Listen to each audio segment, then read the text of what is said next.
www.dasquran.com. السلام علیکم ورحمۃ اللہ وبرکاتہ.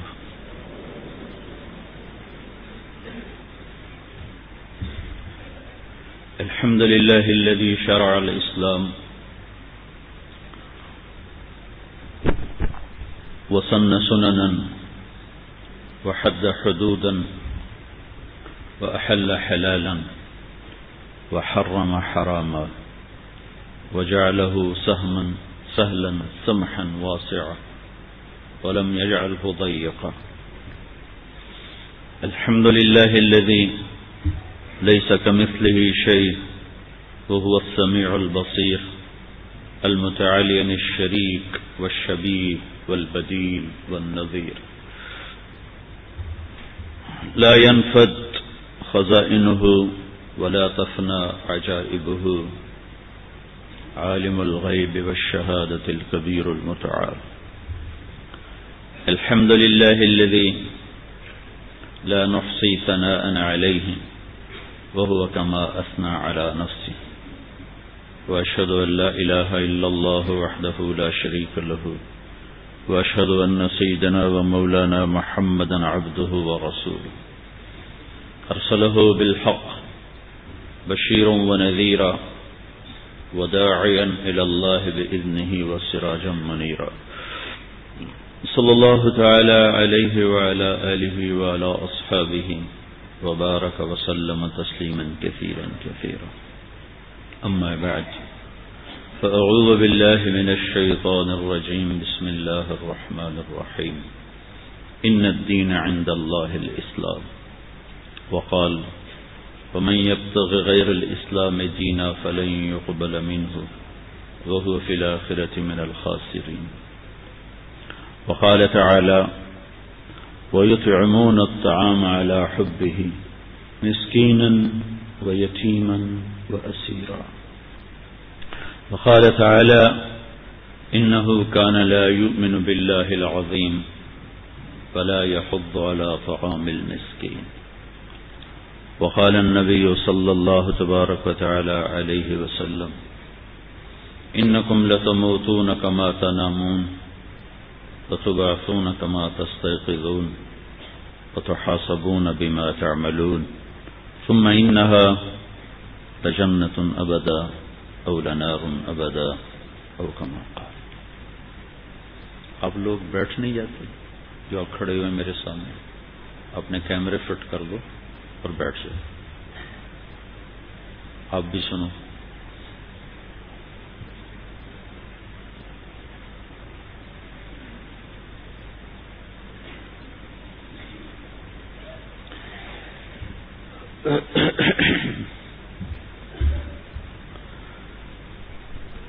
میرے بھائیوں اور بہنوں، اللہ تعالیٰ کا انسان کے ساتھ ایک عجب معاملہ ہے. اس کو بالکل جاہل پیدا کرتا ہے. باقی ساری مخلوق انتہائی تعلیم یافتہ پیدا ہوتی. اس کے بارے میں اللہ فرماتا ہے ربنا الذی اعطى كل شيء خلقه ثم هدى. رب وہ ہے جو ہر چیز کو پیدا کرتا ہے، اسے علم دیتا ہے، ہدایت دیتا ہے. انسان کے بارے میں اللہ کہتا ہے واللہ اخرجکم من بطون امہاتکم لا تعلمون شیئا. اللہ نے تمہیں ماں کے پیٹ سے نکالا، تم کچھ نہیں جانتے تھے. باقی مخلوق پیدائشی طور پر علم ساتھ لے کر آتی، اور انسان پیدائشی طور پر جاہل ہے، اسے علم باہر سے لینا پڑتا ہے. اندر میں استعداد ہے لینے کی.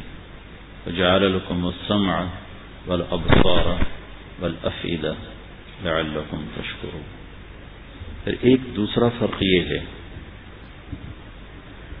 کہ باقی مخلوق کے اندر غلط علم نہیں جا سکتا. ان کے اندر صرف ایک ہی چپ ہے صحیح علم کو لینے کی. ان کے اندر غلط علم نہیں جا سکتا، صحیح جاتا. اب شیر کے آگے گھاس رکھو کبھی نہیں کھائے گا، بکری کے آگے گوشت رکھو نہیں کھائے گی، کہ اس کے اندر یہ تمیز ہے کہ مجھے یہ کھانا ہے یہ نہیں کھانا۔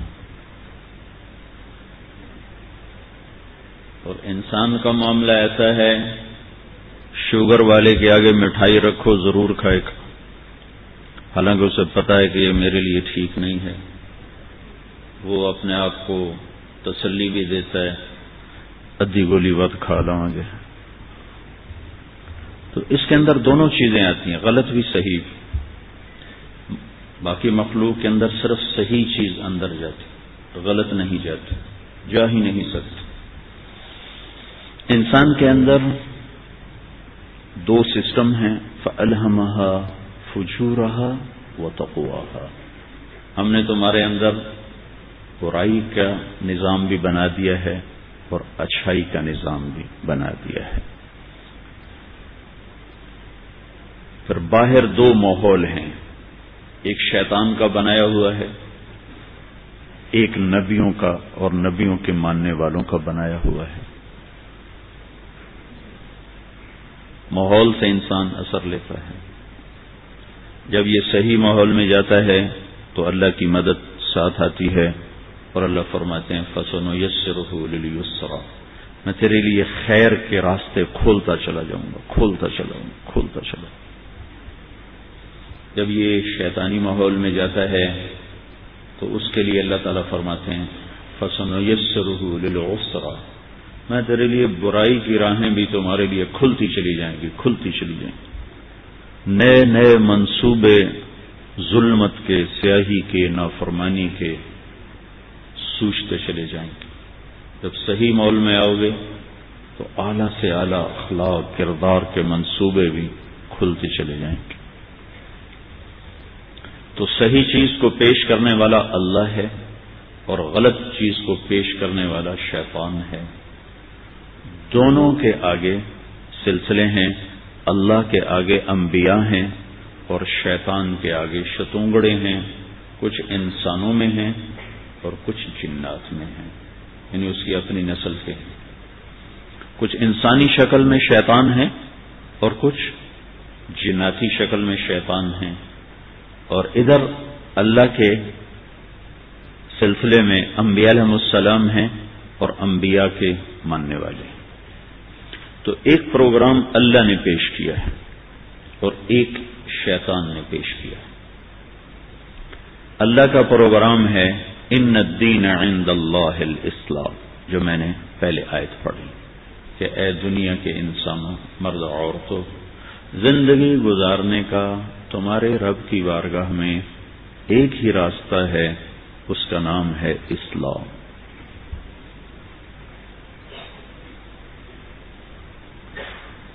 شیطان کیا کہتا ہے؟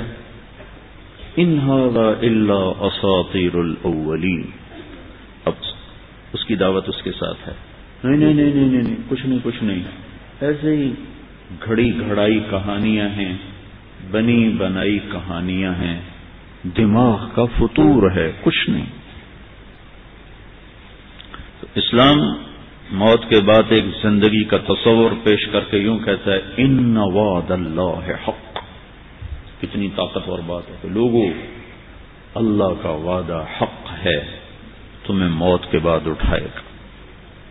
اس کے مقابلے میں شیطان دعویٰ دیتا ہے ہیہات ہیہات لما توعدون ان ہی الا حیاتنا الدنیا نموت ونحیا وما نحن بمبعوثین۔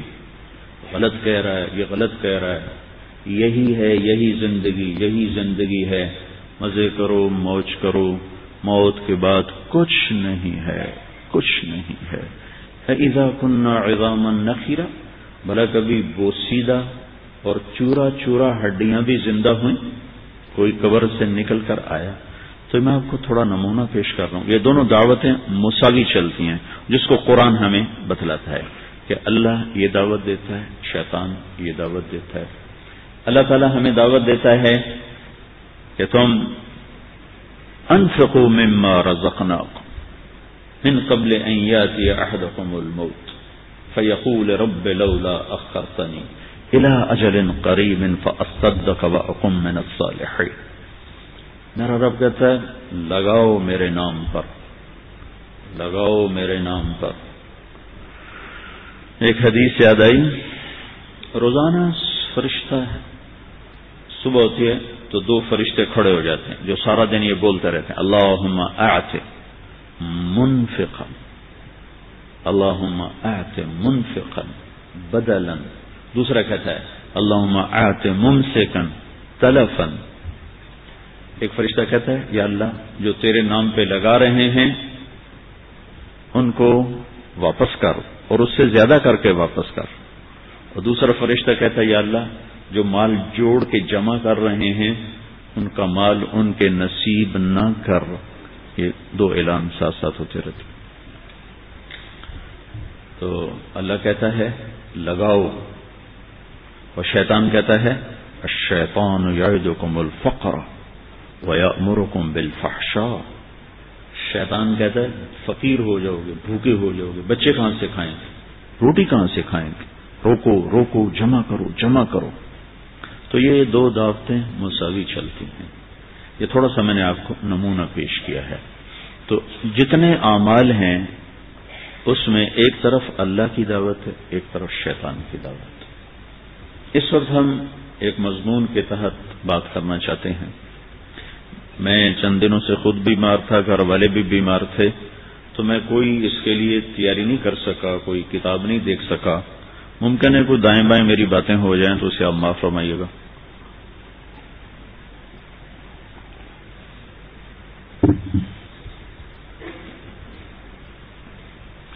اللہ تعالیٰ ہم سے کہتے ہیں زندگی گزارنے کا ایک طریقہ ہے جس کا نام ہے اسلام. اسلام کیا ہے؟ دو حدیثیں آپ کے سامنے پیش کرتا ہوں. ایک صحابی آئے، یا رسول اللہ مل اسلام، اسلام کیا ہے؟ تو آپ نے فرمایا ان تشہد ان لا الہ الا اللہ وانی رسول اللہ وتقیم الصلاۃ وتؤتی الزکاۃ وتصوم رمضان وتحج البیت ان استطعت الیہ سبیلا. کہ اسلام یہ ہے کہ تو توحید اور رسالت کی گواہی دے، پھر نماز قائم کر، زکوٰۃ ادا کر، روزہ رکھ، حج کر. اس کے ساتھ ایک حدیث اور ملائیں تو ان اعمال کی ہمیں حیثیت معلوم ہوتی ہے کہ حیثیت کیا ہے. تو میرے نبی نے فرمایا بنی الاسلام علی خمس، اسلام کی بنیاد 5 چیزیں. تو بنیا کے لفظ میں اللہ کے نبی نے اسلام کو تشبیہ دی ہے ایک گھر کے ساتھ. اور گھر شروع ہوتا ہے، یہ ہال بھی ہے، مسجد ہے، گھر شروع ہوتا ہے بنیادوں سے. زمین میں کھدائی کرتے ہیں اور بنیادیں بھری جاتی ہیں. اگر بنیاد نہ بھری ہو تو گھر قائم نہیں ہو سکتا. بنے گا تو گر جائے گا، بنے گا تو گر جائے گا. اگر بنیاد ہوگی تو کچی دیواروں پر بھی کھڑا رہے گا. بنیاد نہیں ہوگی تو کوئی شکل اس گھر کو باقی رکھنے کی نہیں ہے. تو میرے نبی نے فرمایا اسلام کی بنیاد 5 چیزیں ہیں جو میں نے ابھی پہلے گنوائی. یہ بنیاد ہیں. اپنے اگر اسلام کو زندہ کرنا چاہتے ہو، زندگی میں لانا چاہتے ہو تو بنیاد بھرو. بنیاد میں کیا ہے؟ ایمان ہے، نماز ہے، روزہ ہے، حج ہے، زکوٰۃ ہے. ایمان میں اللہ کی توحید ہے، لا الہ الا اللہ، لا، ہر چیز پہ لا، ساری شکلوں پہ لا، ساری مخلوق پہ لا، زمین آسمان پر لا، لا ہر شے صفت. یہ جو کچھ ہے یہ اللہ کی توفیل ہے.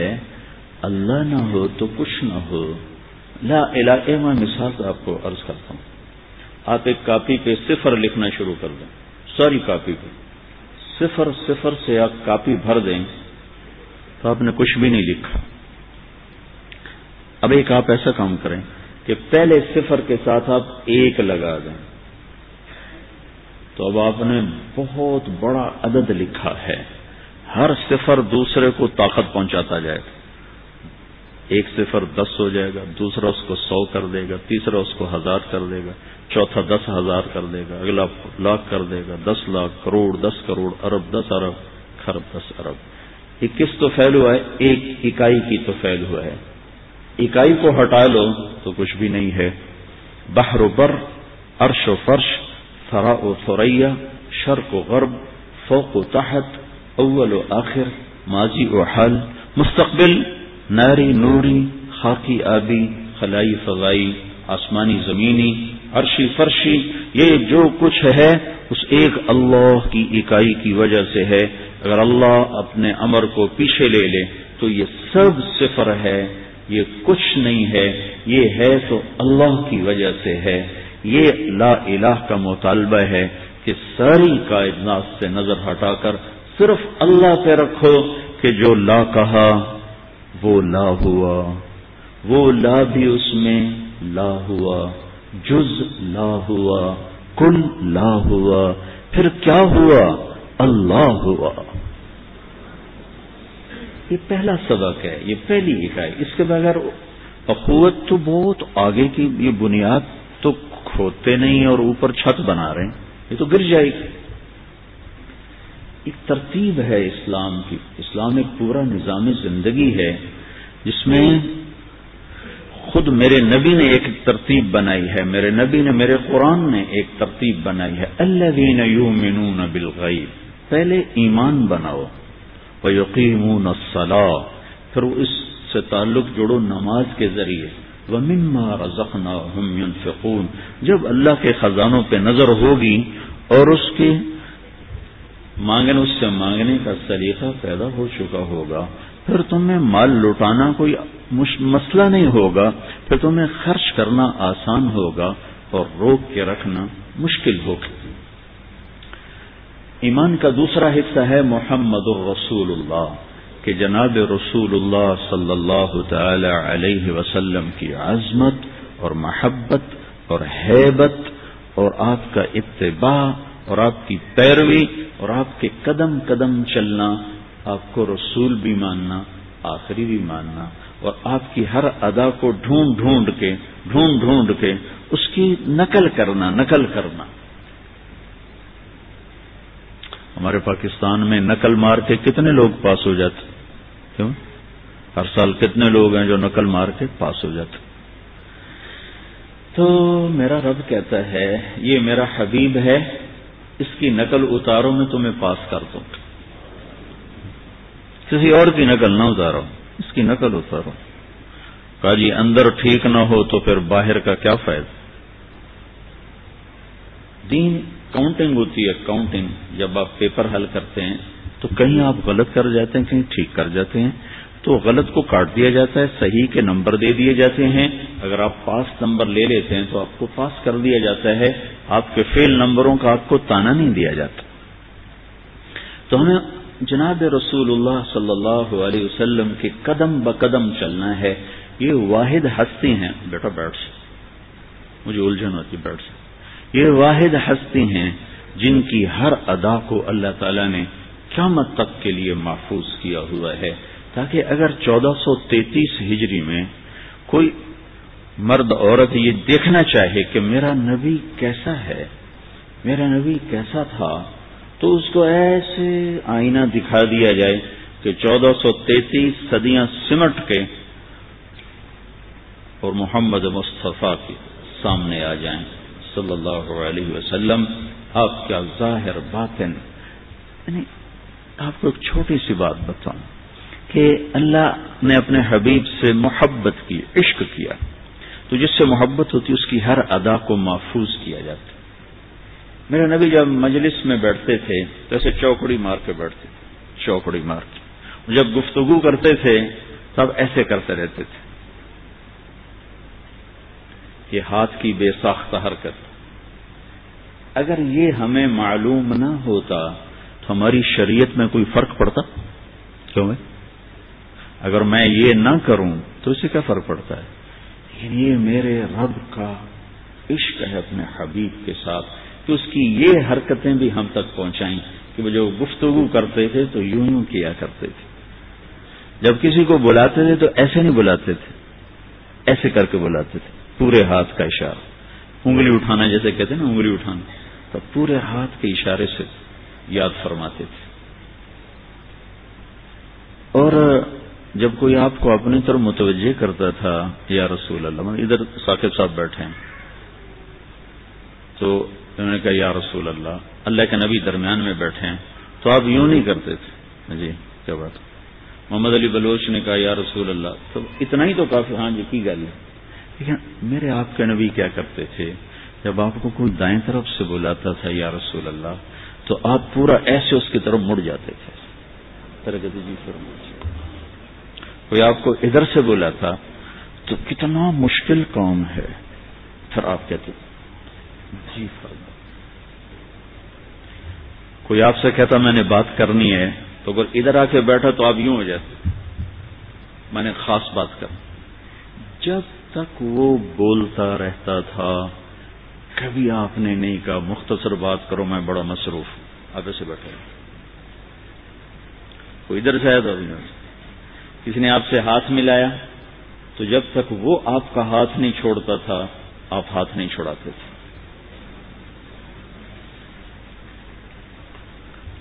جب آپ غمگین ہوتے تھے آخر غم بھی تو آتا ہے، تو آپ ایسے بیٹھتے تھے، ایسے داڑھی ہاتھ میں پکڑی ہوتی تھی اور ایسے بیٹھتے. پھر تھوڑی دیر کے بعد ایسے سر پہ ہاتھ پھیرتے تھے، پھر ایسے کر لیتے تھے. یہ آپ کے غم کی نشانی تھی. اور جب آپ غصے میں ہوتے تھے تو آپ غصے کا اظہار تو فرماتے نہیں تھے کہ پھٹ پڑے ہماری طرح. غصہ پیتے تھے لیکن اس کا اثر چہرے پر آتا تھا. وہ کیا ہوتا تھا کہ یہاں آپ کے بال نہیں تھے، یہ بھموں کے درمیان یہاں ایک رگ تھی، وہ ایسے ایسے ایسے ایسے پھڑکنے لگتی تھی. تو اس سے صحابہ پہچانتے تھے کہ آپ ناراض بیٹھے ہو. جب کسی سے ناراض ہو جاتے تھے تو اس کا اظہار بھی بہت خوبصورت. نہ کبھی کسی کو بے عزت کیا، نہ کبھی ممبر سے کسی کا نام لے کر اس کا عیب اچھالا. زندگی بھر کسی کا ممبر سے نام لے کرنے کا، یہ کرتا ہے وہ یہ کرتا ہے.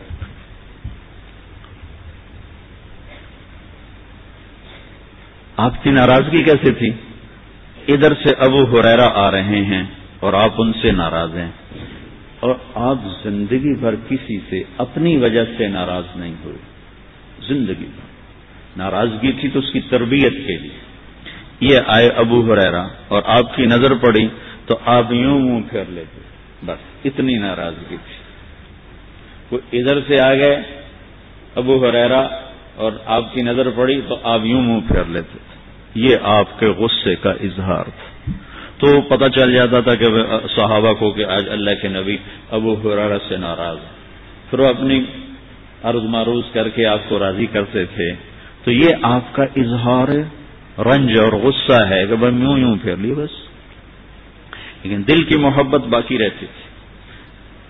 اور جب وہ آپ کی طرف متوجہ نہیں ہوتا تھا، آپ یوں بیٹھے تھے نا، یوں پھر آپ کو اندازہ ہوتا کہ وہ مجھے نہیں دیکھ رہا تو آپ اس کو ایسے دیکھتے تھے. ایسے محبت باقی رہے، کیونکہ رنجش ذات کی وجہ سے نہیں ہوتی تھی، رنجش صرف اس کی اصلاح اور تربیت کی وجہ سے ہوتی تھی. یہ میں نے آپ کو چھوٹا سا ایک نمونہ پیش کیا ہے کہ اللہ نے اپنے حبیب کی ہر ادا کو ایسا محفوظ کیا ہے کہ جب تک زمین آسمان نہیں ٹوٹتے انہیں کوئی نہ بدل سکتا ہے اور نہ انہیں کوئی ہم سے چرا سکتا ہے، نہ کوئی ہم سے چھین سکتا ہے. ایک اور چھوٹی سی مثال دیتا ہوں. کسی نبی کا نسب، خاندانی نسب محفوظ نہیں. تو ہمارے نبی پاک صلی اللہ علیہ وسلم کا نسب آدم علیہ السلام تک محفوظ ہے. محمد بن عبداللہ بن عبد المطلب بن هاشم بن عبد مناف بن قصي بن كلاب بن مرة بن كعب بن لوي بن غالب بن فهر بن مالك بن نضر بن كنانة بن خزيمة بن مدركة بن إلياس بن مضر بن نزار بن معد بن عدنان بن أود بن هميسة بن سلامان بن عوس بن بوز بن قموال بن أبي بن عظام بن ناشد بن حذاء بن بلداس بن يدلاف بن طابخ بن جاحم بن ناحش بن ماخي بن عرفي بن عبقر بن عبيد بن الدعار بن حمدان بن سنبر بن يثربي بن يحزن بن يلحن بن إرعوى بن عيذي بن زيشان بن عيسر بن أقناد بن إيهام بن مقصر بن ناحد بن زارع بن سمي بن مزي بن عوض بن عرام بن قيدار بن إسماعيل بن إبراهيم بن آذر بن ناحور بن سروج بن رعوب بن فائج بن عابر بن أرفخشاد بن سام بن نوح بن لامك بن متوشالح بن إدريس بن يرد بن مهلئيل بن قينان بن آنوش بن شیس اور بن آدم علیہ الصلوۃ والسلام. یہ میرے رب کا عشق ہے، محبت. فلا وربک، قرآن نے قسمیں اٹھائی ہیں مختلف جگہ پر، تو جو قرآن کی سب سے خوبصورت قسم، سب سے خوبصورت، وہ ہے فلا وربک لا یؤمنون. اے میرے محبوب، مجھے تیرے رب کی قسم، مجھے تیرے رب کی قسم. کمال محبت ہے کہ میں صرف تیرا ہوں اور کسی کا نہیں ہوں. مجھے تیرے رب کی قسم. ہاں، اگر لاہور والے، اخوت والے میرا بننا چاہتے ہیں، تو لا یؤمنون حتی یحکموک فیما شجر بینہم، پھر مجھے تیرے سانچے میں ڈھل کے دکھائیں، پھر ان کا بھی بن جاؤں گا. اور میں کسی کا نہیں ہوں، صرف تیرا ہوں. تو ہر سنت اللہ کے ایسے قریب کر دیتی ہے کہ زمین آسمان کے خزانے خرچ کر کے بھی وہ قرب نہیں مل سکتا جتنا ایک سنت کو زندہ کرنے سے ملتا ہے. یہ ایک ہی تو ہے جس سے اللہ نے چاہا. ابو ہریرہ نے پوچھا، یا رسول اللہ، آپ نبی کب بنے تھے؟ تو اس کا جواب تھا 40 سال کی عمر. اور کتابی جواب 40 سال 6 مہینے 10 دن 21 رمضان آپ پر اللہ تعالیٰ نے ظاہر کیا میرے حبیب نبوت کی مبارک ہو. اچھا، تو اس کا جواب یہ تھا، ابو ہریرہ، جب میری عمر 40 سال کی تھی تو میں نبی بن گیا تھا. لیکن آپ نے جواب کیا دیا، ابو ہریرہ، ابھی آدم علیہ السلام کی مٹی اکٹھی نہیں ہوئی تھی کہ میں نبی بن چکا تھا. آدم کی مٹی اکٹھی نہیں ہوئی تھی.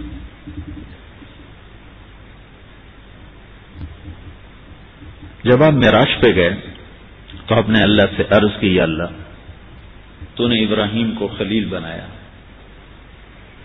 موسیٰ کو کلیم بنایا، داؤد کو لوہا نرم کر کے دیا، سلیمان کو ہوا تابع کر کے دی، عیسیٰ کو مردے زندہ کر کے دیا علیہ السلام. تو فماذا جعلت لی، تو میرے لیے کیا ہے؟ ابراہیم خلیل بنے، موسیٰ کلیم بنے، داؤد کے لیے لوہا نرم، سلیمان کے لیے ہوا تابع، عیسیٰ علیہ السلام کے لیے مردے زندہ، میرے لیے کیا ہے؟ تو اللہ تعالیٰ نے فرمایا، اَوَلَيْسَ قَدْ آتَيْتُكَ أَفْضَلَ مِنْ ذَلِكَ كُلِّهِ.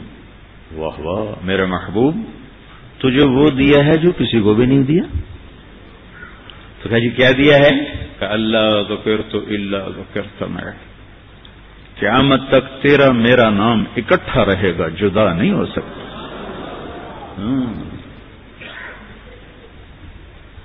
تو اور وہیں اکٹھے چلیں. تو میرے بھائیوں بہنوں، ایک ترتیب ہے دین کی.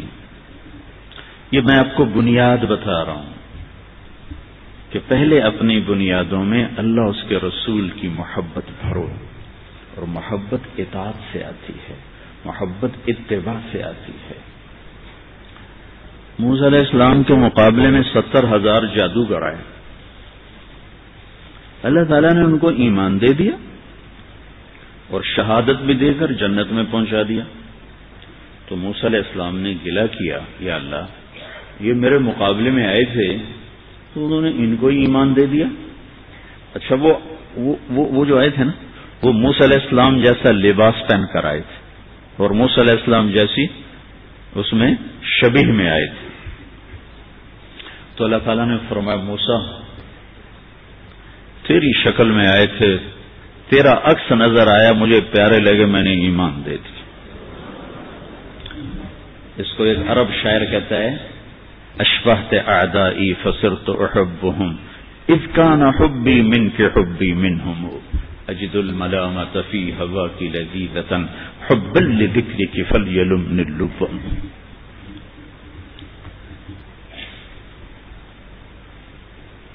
تو میرے دشمن کے روپ میں آئی تو مجھے دشمنوں سے بھی پیار ہو گیا۔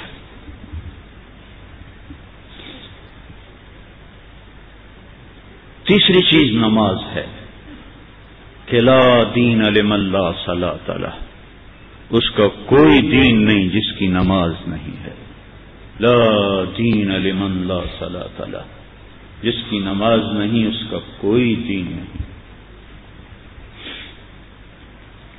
قرآن میں سب سے زیادہ جس چیز کو پھیرا گیا ہے وہ نماز ہے۔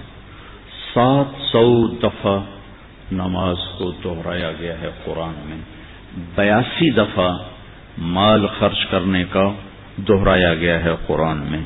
700 اور 82 کتنا فرق ہے؟ تو تیسری چیز جو ہمیں اللہ سے جوڑے گی، بنیاد مضبوط کرے گی، وہ نماز ہے۔ کس حد تک ضروری ہے نماز؟ کہاں تک اس کا اہتمام ہے؟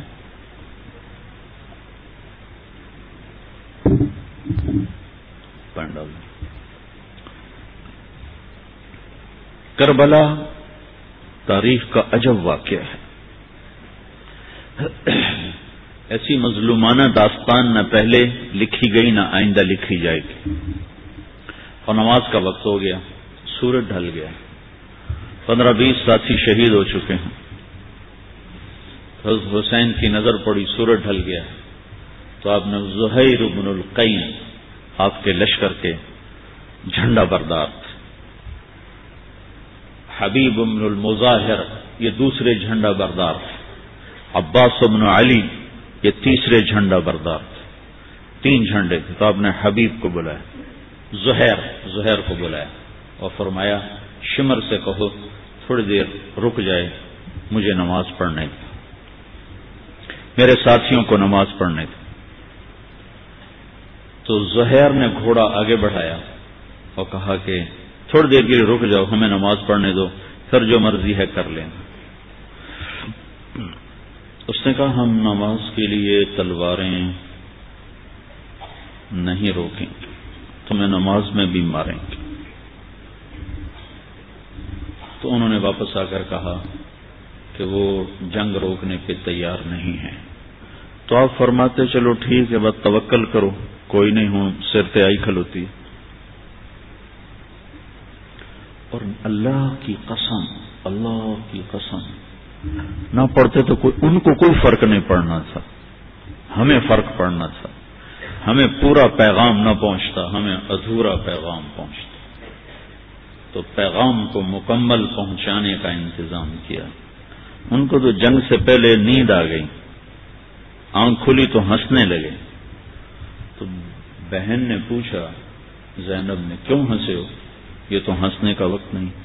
تو اللہ کے رسول خواب میں آئے ہیں کہ بیٹا تمہیں لینے کے لیے آ چکا ہوں، نہ پڑھیں، لیکن پھر پیغام ادھورا جاتا۔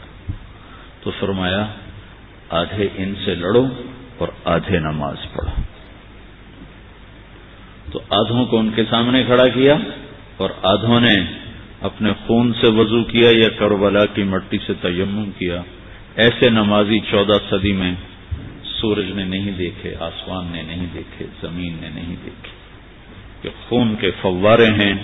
جب انہوں نے اللہ اکبر کہا ہوگا تو کیا ہلچل مچی ہوگی عرش فرش، اور جنہوں نے سجدے میں سر رکھا ہوگا تو کربلا کی مٹی نے کیا کیا بوسے لیے ہوں گے، اور تحت الثری تک زمین کا کلیجہ کیسے ٹھنڈا ہوا ہوگا۔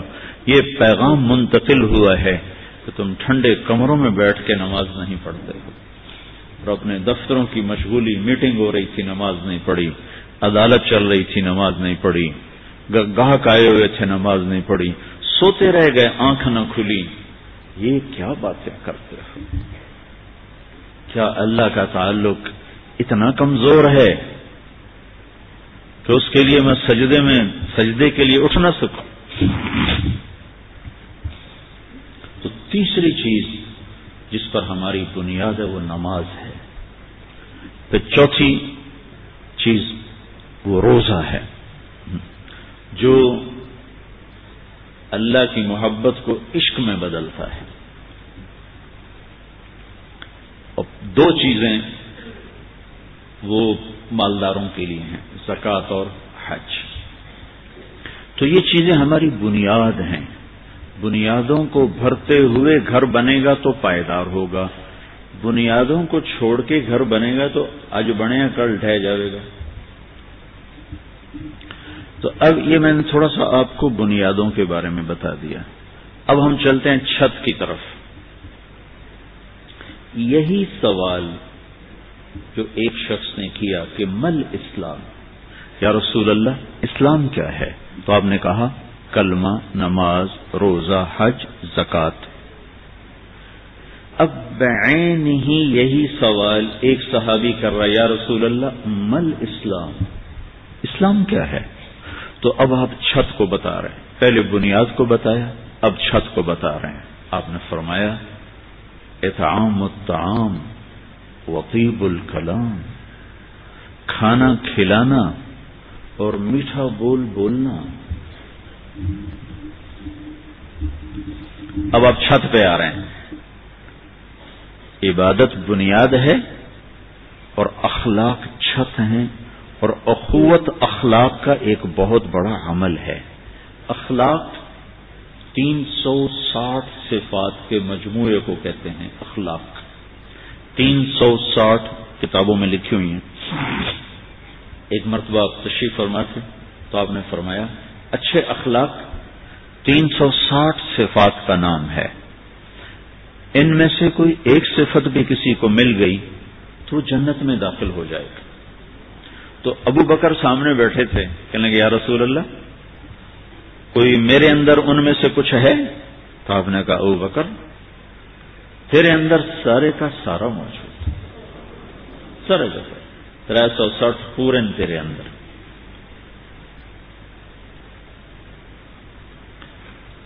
تو آپ نے فرمایا بنی الاسلام والا خمسن، اسلام کی بنیاد 5 چیزیں، یہ ہوگی بنیاد۔ اب چھت، آپ نے فرمایا انما بعثت لاتمم مکارم الاخلاق، میں تمہارے اخلاق کو مکمل کرنے کے لیے بھیجا گیا ہوں۔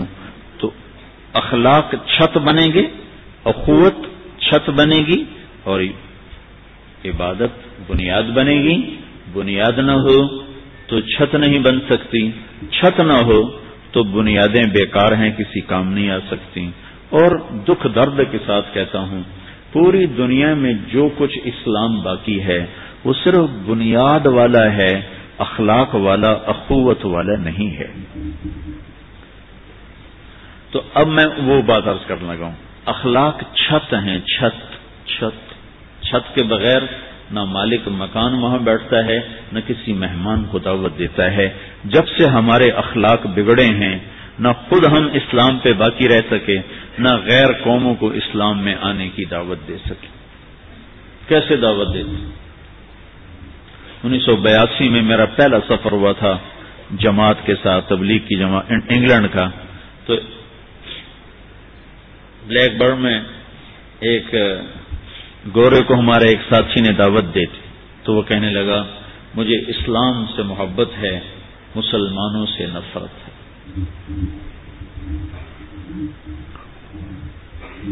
تو اخلاق ہمارے مر چکے، مٹ گئے۔ تو اب میں آپ کو حدیث پیش کر رہا ہوں، یا رسول اللہ مل اسلام، اسلام کیا ہے؟ تو آپ نے کہا اطعام الطعام وطیب الکلام۔ اسلام یہ ہے کہ تو کھانا کھلا اور تو میٹھا بول بول۔ پھر وہ کہتا ہے مل ایمان، یا رسول اللہ سب سے بہترین، یا رسول اللہ ایمان کیا ہے؟ ایمان کیا ہے؟ تو آپ نے فرمایا الصبر والسماحہ، ایمان یہ ہے تو صبر والا ہو اور تو سخی ہو۔ الصبر والسماحہ، بخیل سے اللہ کی دوستی نہیں لگ سکتی۔ ایک حدیث یاد آئی، اللہ تعالیٰ نے جنت کو 7ویں آسمان پہ بنایا ہے، اور اس کا جو سب سے ادنا مٹیریل ہے وہ سونا چاندی ہے، باقی اس سے اعلیٰ ہے وہ ہے جو ہم جانتے نہیں۔ ادنا چیز سونا چاندی ہے، درخت بھی سونے چاندی سے ہیں۔ تو پھر اللہ تعالیٰ نے جنت الفردوس کو بنایا، باقی ساری جنت امر کن سے بنائی، اور جنت الفردوس کو اللہ نے اپنے ہاتھوں سے بنایا۔ جنت الفردوس نبیوں کا، پیغمبروں کا، صدیقین کا، شہداء کا، اولیاء کا مقام ہے جنت الفردوس۔ اس جنت الفردوس میں ایک جگہ ہے، اس کا نام ہے وسیلہ، وہ ہمارے نبی کی جگہ ہے جو اللہ نے اپنے محبوب کے لیے بنا کے رکھی۔ تو جب اللہ تعالیٰ نے جنت الفردوس کو بنایا تو اس سے فرمایا ان تقی، کچھ کہو کچھ کہو۔ تو جنت الفردوس نے کہا قد افلح المؤمنون، ایمان والے کامیاب ہو گئے۔ تو اس پر میرے رب نے کہا، غور سے سنیے گا، میرے رب نے کہا وعزتی وجلالی لا یجاورنی فیک بخیل، اے جنت الفردوس مجھے میری عزت اور جلال کی قسم، بخیل آدمی تیرے اندر کبھی داخل نہ ہو سکے گا۔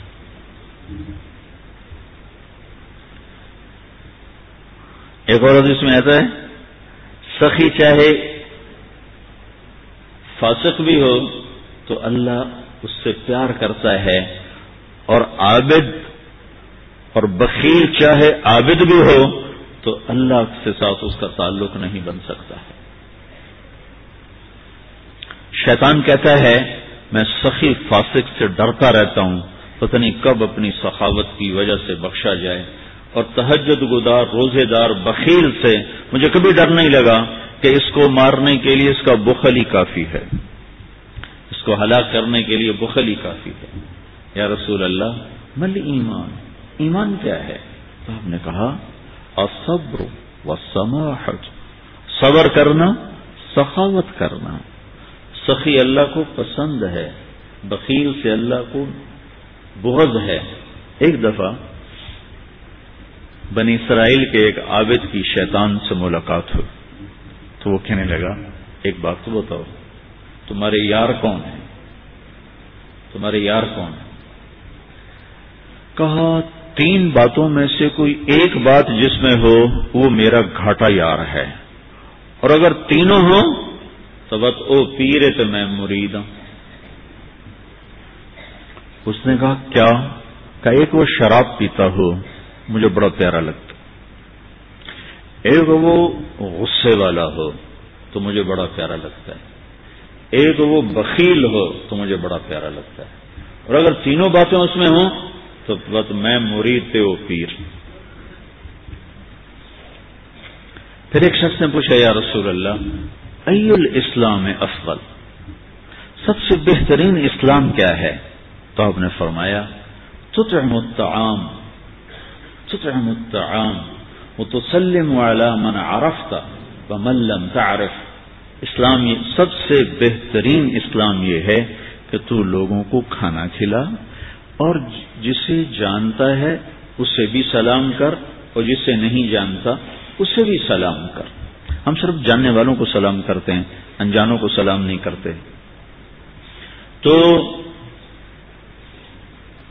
اسلام کی جو چھت ہے وہ اچھے اخلاق ہیں، اسلام کی جو تکمیل ہے وہ عالی اخلاق ہیں، اور عالی اخلاق میں بڑے اعلیٰ درجے کی صفت ہے اللہ کے بندوں پہ خرچ کرنا اور اللہ کے بندوں کی مدد کرنا۔ قرآن بہت خوبصورت کلام ہے، اور قرآن نے بڑے مشکل کام ہمیں کہے ہیں، یہ کرو، یہ نہ کرو، یہ کرو، یہ نہ کرو۔ ایک عمل کے لیے اللہ نے جو تعبیر پیش کی ہے وہ نہ جہاد کے لیے ہے، اور نہ راتوں کے قیام کے لیے ہے، نہ حج عمرے اور تہجد کے لیے ہے، نہ روزے گرمیوں کے پیاس برداشت کرنے کے لیے ہے۔ وہ بڑی عجب تعبیر ہے، فَلَقْتَحَمَ الْعَقَبَةَ وَمَا أَدْرَاكَ مَا الْعَقَبَةُ۔ پہلے زمانے میں سفر ہوتے تھے تو سامنے کھائی آ گئی لمبی، سڑکیں نہیں، پل نہیں، تو پھر کیا ہوتا تھا، گھوڑ سوار ذرا پیچھے چلے جاتے تھے، پھر وہاں سے گھوڑے کو اٹھاتے تھے، دوڑاتے تھے۔ وہ بہت خطرے کا معاملہ ہوتا تھا کہ گھوڑا کھائی میں گر سکتا ہے۔ پھر جب وہ قریب آتے تھے تو اس کو ایڑ لگا کے اس کو اٹھاتے تھے، تو گھوڑا چھلانگ لگاتا تھا اور کھائی کے پار چلا جاتا تھا۔ یہ بہت خطرناک قسم کا کام ہوتا تھا۔ بڑے بڑے شاہ صاحب جب خندق کی جنگ میں صحابہ نے خندق کھودی تو وہ کوئی 30 فٹ چوڑی تھی، 30 فٹ، اور کوئی 22 فٹ گہری تھی، 22 فٹ۔ تو 10,000 کا لشکر تھا، کوئی اس کھائی کو پار کرنے کی ہمت نہیں کر سکا۔ تو عمر بن عبد ود، یہ بڑا شاہ سوار تھا اور 100 جنگیں لڑ چکا تھا، اس نے پھر اپنے گھوڑے کو اٹھایا اور دوڑاتا ہوا آ کر اس نے یوں جو اس کی لگام کو کھینچا ہے تو اس کے گھوڑے نے چھلانگ لگائی تو 30 فٹ کی کھائی کو پار کر کے صحابہ کے لشکر میں جا کھڑا ہوا۔ کہنے لگا حل میں مبارز ہے، کسی کو مرنے کا شوق تو آ جاؤ۔ تو سارے دم بخود ہو کے چپ کر گئے سب۔ حضرت علی کی عمر تھی 21 سال، وہ کھڑے ہو گئے، یا رسول اللہ میں جاتا ہوں۔ اب کہ بیٹھو، یہ عمر ہے، عمر۔ اس نے پھر کہا ہے کسی کو جنت میں جانے کا شوق جس جنت کے دعوے کرتے ہو؟ تو کوئی نہیں کھڑا ہوا۔ حضرت علی کھڑے ہوئے، یا رسول اللہ میں جاتا ہوں۔ ہم نے کہا بیٹھو، یہ عمر ہے، عمر۔ پھر تیسری دفعہ اس نے کہا کدھر گئے تمہارے جنت کے شوق؟ تو پھر حضرت علی کھڑے ہو گئے، کہا یا رسول اللہ مجھے بھیجیں۔ کہا یہ عمر ہے، کہا عمر ہے تو کیا ہے، مجھے بھیجیں تو صحیح۔ تو اچھا کہا جاؤ، پھر ان کے لیے دعا کی۔ تو یہ بچے سے وہ 100 جنگیں لڑا ہوا۔ تو حضرت علی شعر پڑھا کرتے تھے، انا الذی سمتنی امی حیدرا کلیس غابات کریہ المنظرا وفیہم بالصاع کیل السندرا۔ میں وہ ہوں جس کا نام اس کی ماں نے حیدر رکھا ہے، شیر، جو جنگل کا بڑا شیر شہنشاہ ہوتا ہے، اور میری تلوار ناپ تول کے کھوپڑیاں توڑتی ہے۔ تو جب وہ آئے نا تو اس نے پہچانا نہیں، کہنے لگا کون ہو؟ کہا علی۔ کہا بن عبد مناف؟ وہ پیچھے لے گئے۔ کہنی بن ابی طالب کو بھتیجے، تو کہاں سے آ گیا؟ میں نہیں تمہیں قتل کرنا چاہتا۔ وہ اتنا مطمئن تھا، کہا میں نہیں تمہیں قتل کرنا چاہتا۔ چاچا میں تو تمہیں قتل کرنا چاہتا ہوں۔ تو اس کو اتنا غصہ آیا، اس نے گھوڑے سے چھلانگ لگائی، وہ علی پہ ایسا جارحانہ حملہ کیا کہ علی کو پیچھے دھکیل دیا۔ تو غبار اٹھا، دونوں غبار میں چھپ گئے۔ تو اللہ کے نبی نے ہاتھ اٹھایا، یا اللہ علی کی مدد فرما۔ تو اس نے تھوڑی دیر کے بعد اس نے جو وار کیا جو سر پہ لگا حضرت علی کے ترچھا، اور کندھے پہ آ کے لگا، کندھا زخمی ہو گیا. تو اتنے میں حضرت اللہ کے نبی کی دعا ہوئی، یا اللہ علی کی مدد فرما. تو علی نے بڑھ کے وار کے اس نے ڈھال پہ روکا، وہ ڈھال کٹ گئی، سیدھا اس کی کھوپڑی پہ لگا اور 2 ٹکڑے ہو کو نیچے گر گیا. تو آپ کو اقتحام کے ساتھ یہ واقعہ سنا ہے. اقتحام، گھاٹی کو پار کرنا کوئی آسان کام ہے؟ پھر اللہ کہتا ہے وَمَا أَدْرَاكَ مَا الْعَقَبَةُ، وہ کون سی گھاٹی ہے جو میں تمہیں چھلانگ لگوانا چاہتا ہوں. یہ تعبیر قرآن میں صرف ایک جگہ آئی ہے اور اس عمل کے لیے آئی ہے جو میں بتانے لگا ہوں. فَلَقْتَحَمَ الْعَقَبَةَ، یہ لاہور والوں کو شوق کیوں نہیں ہے گھاٹی کو پار کرنے کا؟ وَمَا أَدْرَاكَ مَا الْعَقَبَةُ، خوش خبر بھی ہے کیا ہے وہ گھاٹی.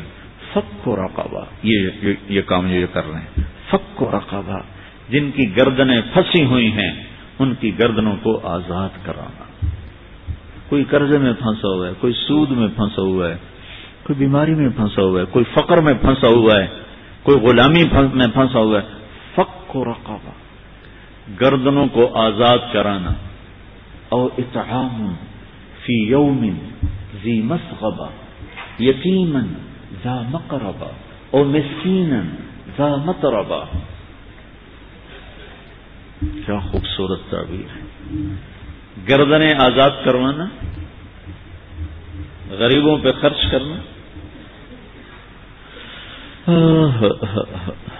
جب مالدار لوگ صرف خواہشات کے غلام بن جاتے ہیں تو غریبوں کی عزتیں نیلام ہو جاتی.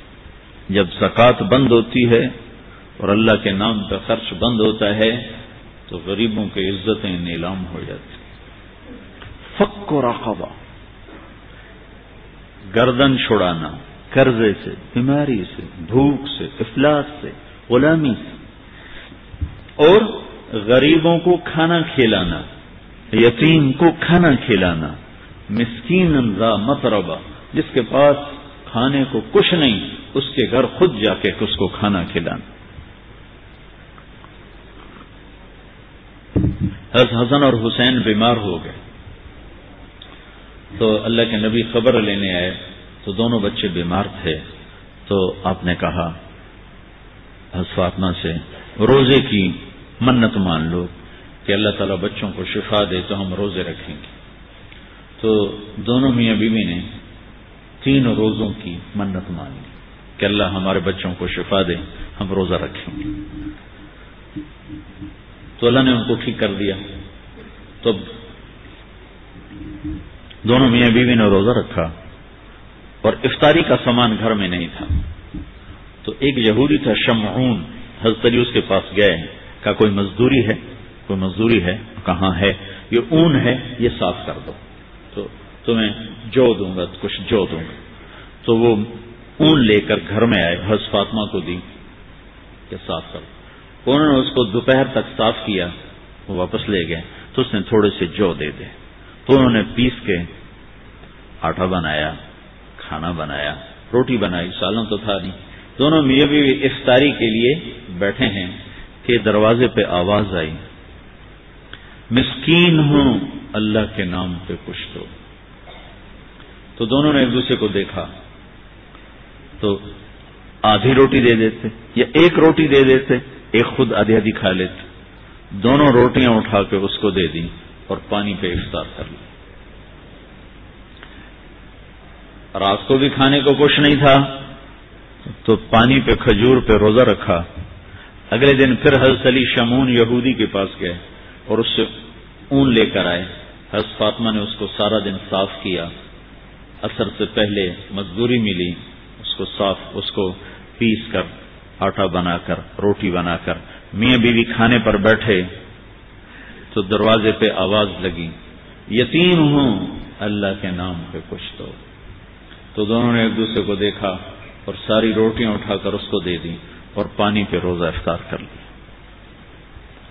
تیسرا دن آیا، پھر وہ مزدوری کر کے روٹی تیار کی اور افطاری پر بیٹھے تو دروازے پر آواز لگی. بدر کے قیدی اس دن آزاد ہوئے، بدر کے قیدی اس دن آزاد کیے گئے. تو ایک قیدی دروازے پر آ گیا، قیدی ہوں، ابھی چھوٹا ہوں، اللہ کے نام پہ کچھ دو. تو دونوں میاں بیوی نے دونوں روٹیاں اٹھا کر اس کو دی تھی.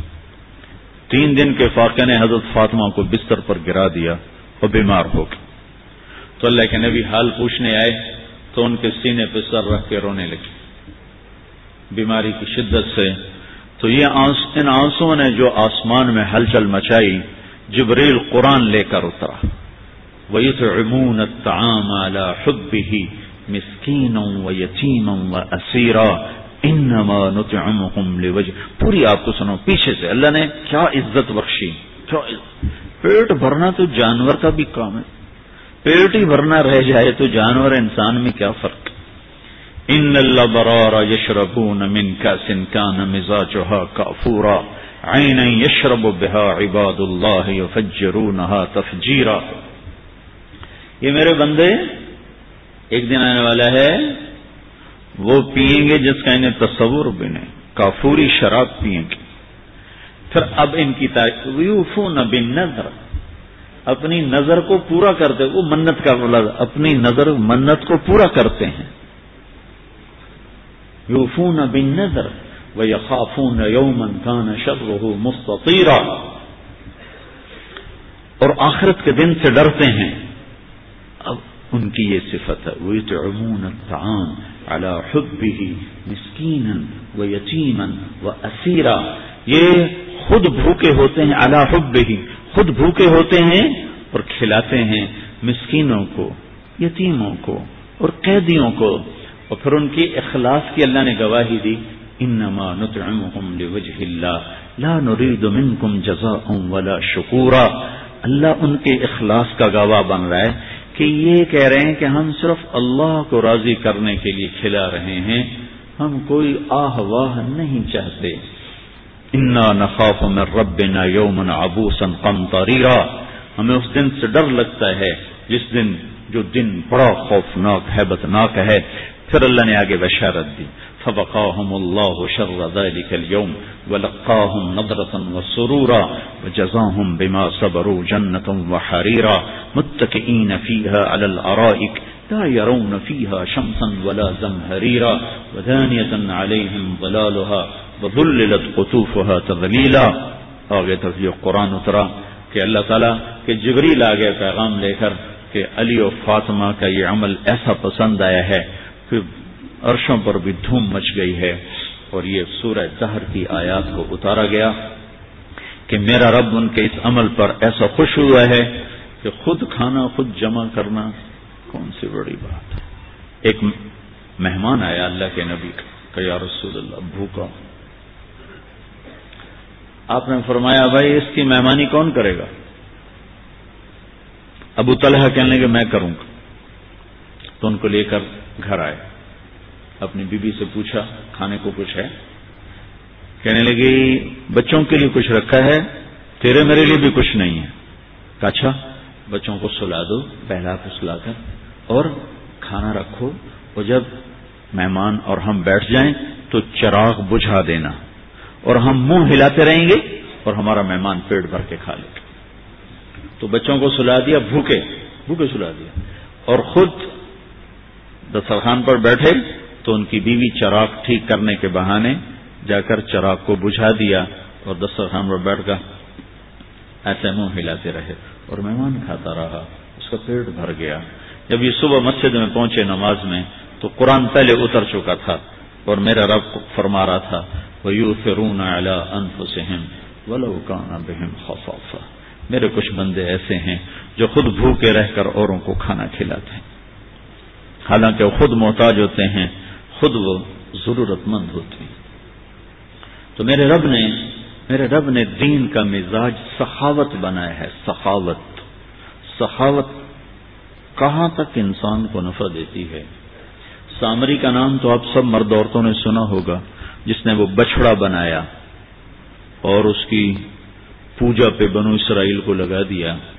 جب موسیٰ علیہ السلام کو طور سے واپس آئے تو 70,000 آدمی بچڑے کے سامنے سجدے میں پڑے تھے. تو اللہ تعالیٰ نے کہا موسیٰ ان کی سزا یہ ہے ان سب کو قتل کیا جائے. تو قتل کیا گیا.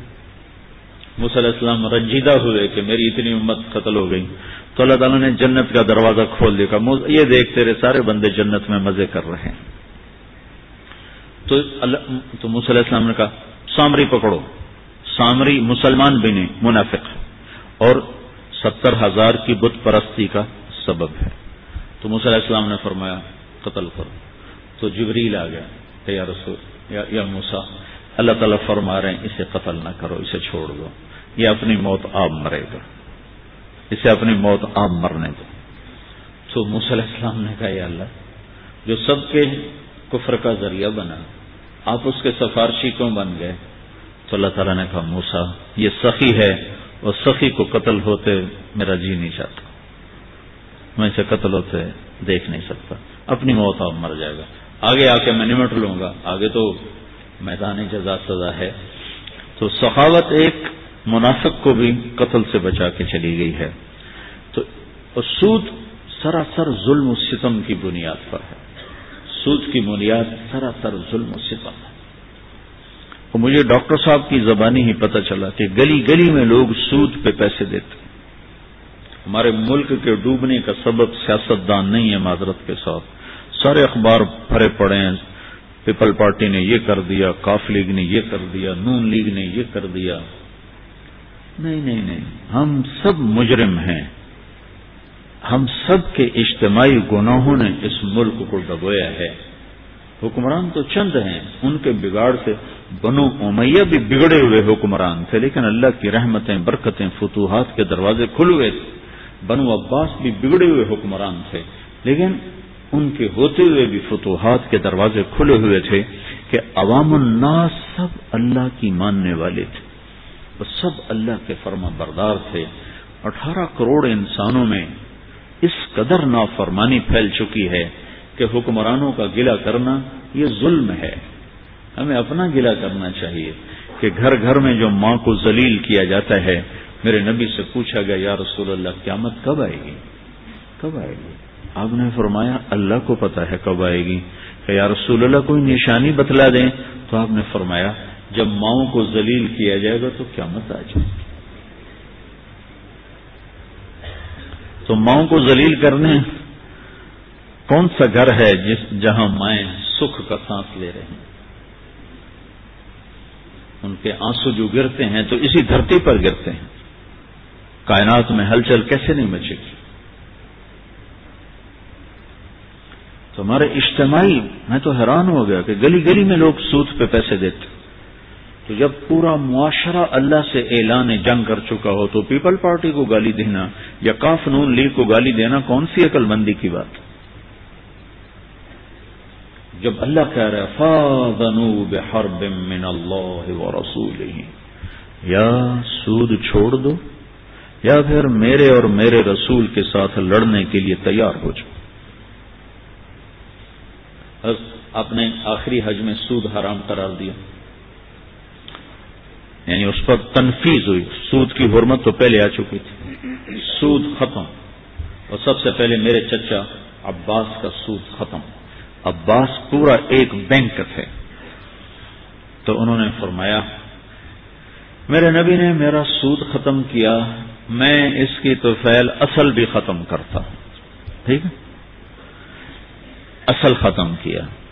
اس سخاوت قربانی پر اللہ تعالی نے ان کی اولاد کو 132 ہجری سے لے کر 656 ہجری تک کوئی 520-30 سال ان کی اولاد کو حکومت دی، اور مورخین علماء لکھتے ہیں کہ عباس کے مال کی قربانی پر اللہ نے عباس کی اولاد کو یہ حکومت عطا فرمائی۔ تو اسلام کا سبق بخل کا نہیں، زکوٰۃ تو وَمِمَّا رَزَقْنَاهُمْ يُنْفِقُونَ میں جیسے ڈاکٹر صاحب کہہ رہے تھے کہ صرف مالدار خرچ نہ کریں، غریب بھی خرچ کریں، غریب بھی خرچ کریں، کہ مِمَّا رَزَقْنَاهُمْ يُنْفِقُونَ کا زکوٰۃ کا لفظ قرآن میں آیا ہے، زکوٰۃ کا حکم آیا 10 دفعہ، آتوا الزکاۃ آتوا الزکاۃ آتوا الزکاۃ 9 دفعہ، اور آتین الزکاۃ 1 دفعہ۔ اے عورتوں زکوٰۃ دو، اے مردو زکات دو، 10 دفعہ آتو الزکاۃ آتو الزکاۃ آتو الزکاۃ۔ اس کے علاوہ ہے مما رزقناہم ينفقون، انفقوا مما رزقناہم سرا وعلانیہ، کہ جو خرچ کرتے ہیں جو ہم نے دیا، تھوڑا دیا ہے تو اس میں سے خرچ کرتے ہیں، زیادہ دیا ہے تو اس میں سے خرچ کرتے ہیں، اور یہ خرچ کیا ہوا اللہ کے خزانوں میں جمع ہوتا ہے۔ جیسے ڈاکٹر صاحب کہہ رہے تھے 1 روپیہ بھی کوئی دے دے تو وہ بھی بڑی حیثیت رکھتا ہے۔ تو مجھے اسی وقت ایک حدیث یاد آئی تھی، میں نے کہا میں پیش کروں گا۔ میرے نبی نے فرمایا سبق درہم 100,000 درہم، 1 درہم اللہ کے نام پہ خرچ کرنے کا اجر 1,00,000 درہم سے زیادہ ہو گیا۔ تو صحابہ حیران ہو کر دیکھنے کہ یا رسول اللہ کیسے ہو گیا، کتنے 1,00,000 ناندج برابری کیوں ہو سکتی، کیسے ہو گیا؟ تو آپ نے کہا ایک آدمی کے پاس 2 درہم اور ایک آدمی لاکھوں پتی، 2 درہم والے نے 1 درہم اللہ کے نام پہ صدقہ کر دیا، اور لاکھوں پتی نے 1,00,000 اللہ کے نام پہ صدقہ کیا۔ 2 درہم والے نے اپنے مال کا آدھا حصہ اللہ کے نام پہ دے دیا، ٹھیک، 1/2، اور لاکھوں والے نے اپنے مال کا کچھ حصہ اللہ کے نام پہ دیا۔ جب یہ ترازو میں تلے گا تو 1 درہم کا وزن 1,00,000 سے زیادہ ہو جائے۔ ایک واقعہ اور سناتا ہوں۔ تبوک کے موقع پر اللہ کے نبی نے فرمایا مال لگاؤ، تنگی آئی ہوئی، فی ساعۃ العسرہ، قرآن نے بھی کہا، تنگ دستی کا موقع تھا، تو آپ نے کہا مال لگاؤ۔ تو عثمان رضی اللہ تعالیٰ عنہ 10,000 لشکر کا سامان، کھانا، سواریاں، بوریوں کو بند کرنے کے لیے دھاگا، سوئی تک اپنے گھر سے دیا۔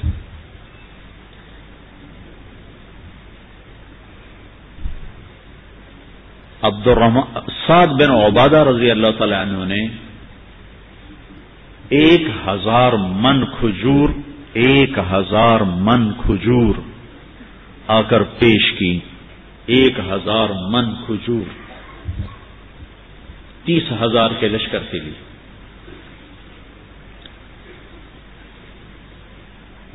ایک صحابی ہیں ابو عقیل، غریب آدمی، انہوں نے سنا کہ اللہ کا نبی کہہ رہا ہے کہ مال خرچ کرو، تو وہ گئے ایک یہودی کے باغ میں، بھائی کوئی مزدوری ہے پانی لگاؤ، تو وہ ساری رات کھیت کو پانی لگاتے رہے، کھجوروں کو پانی لگا، ساری رات فجر کی نماز تک مزدوری کی۔ تو اس نے ان کو 6 سیر کھجوریں، تو انہوں نے 3 سیر گھر میں دے دی اور 3 سیر جھولی میں ڈال کے، وہ جھولی ایسے لے کر آئے شرماتے ہوئے، کتنے 1,000 من تے کتنے 3 سیر، کوئی ہے نسبت؟ تو جھولی میں لے کر شرماتے ہوئے آ رہے، وہ منافق ہنسنے لگے، آ گیا وڈا سخی، وہ جا گھر لے جا پترا نو کھوا، کملا نہ ہوئے تو تیرے 3 سیر نال کی بن جانا ہے۔ تو وہ اور بیچارے نا دبک گئے اور پریشان ہو گئے اور بڑے شرمندہ سے ہو کے آ رہے۔ جب اللہ کے محبوب کی مجلس میں آئے تو آپ نے کہا ابو عقیل کی کھجوریں لے لو اور ساری کھجوروں کے اوپر برکت کے لیے پھیلا دیا جائے، کہ میرا رب مقدار نہیں دیکھتا، کیفیت دیکھتا ہے۔ ایک اور بتاؤں، ایک صحابی نے عرض کی، ایک صحابی رات کو، یا اللہ اب تیرا نبی کہہ رہا ہے میں مال لگاؤں، میرے پاس تو ہے نہیں، میں کیا صدقہ کروں؟ تو کہنے لگے یا اللہ جس نے میری بےزتی کی اور میرا اس پہ حق بنا، میں اس کا صدقہ کرتا ہوں، میں اپنی عزت کا صدقہ کرتا ہوں تیرے نام پر۔ تو جو فجر کی نماز ہوئی تو آپ نے سلام پھیرنے کے بعد پوچھا رات کو صدقہ کس نے کیا ہے؟ تو کوئی نہیں اٹھا، وہ بھی نہیں اٹھے۔ پھر آپ نے دوبارہ کہا رات کو اپنی عزت کا صدقہ کس نے کیا ہے؟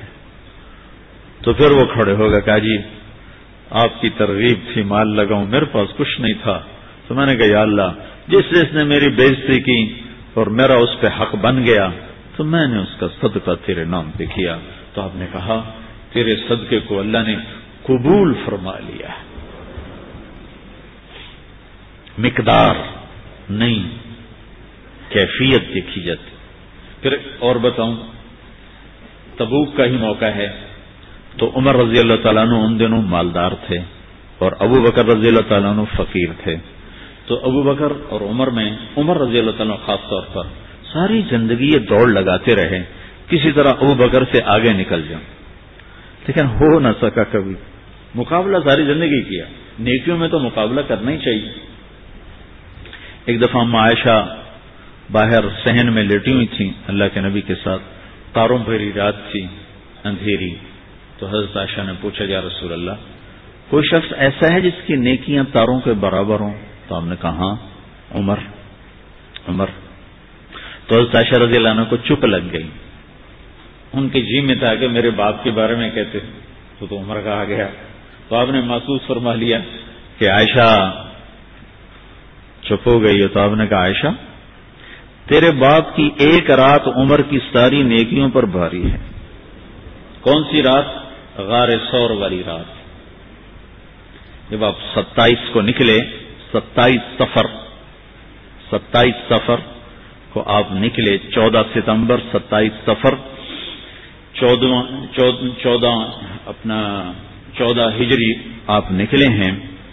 وہ کفار مکہ نے آپ کے قتل کا منصوبہ بنایا تھا.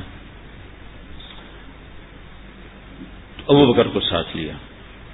تو ابو بکر کبھی آگے چلتے تھے کبھی پیچھے چلتے، کبھی آگے چلتے کبھی پیچھے چلتے. تو آپ نے فرمایا ابو بکر کبھی آگے چلتے ہو کبھی پیچھے چلتے ہو. کہ یا رسول اللہ جب خیال آتا ہے کوئی آگے چھپا ہوا دشمن وار نہ کر دے تو میں آگے چلنا شروع کر دیتا ہوں تاکہ میرے اوپر آئے، اور جب خیال آتا ہے پیچھے سے کوئی آ کے حملہ نہ کر دے تو میں پیچھے ہو جاتا ہوں تاکہ میرے اوپر حملہ ہو. تو ہمارے نبی پنجوں کے بل چل رہے تھے تاکہ کھوجی پاؤں کو ڈھونڈ نہ سکے. تو جب غار وہ پہاڑ پہ چڑھنے کا موقع آیا تو آپ کے پاؤں اتنے زخمی ہو چکے تھے آپ سے چڑھا نہیں گیا. تو ابو بکر نے آپ کو اپنی کمر پہ اٹھایا اور پورا پہاڑ چڑھ کے اوپر لے گئے.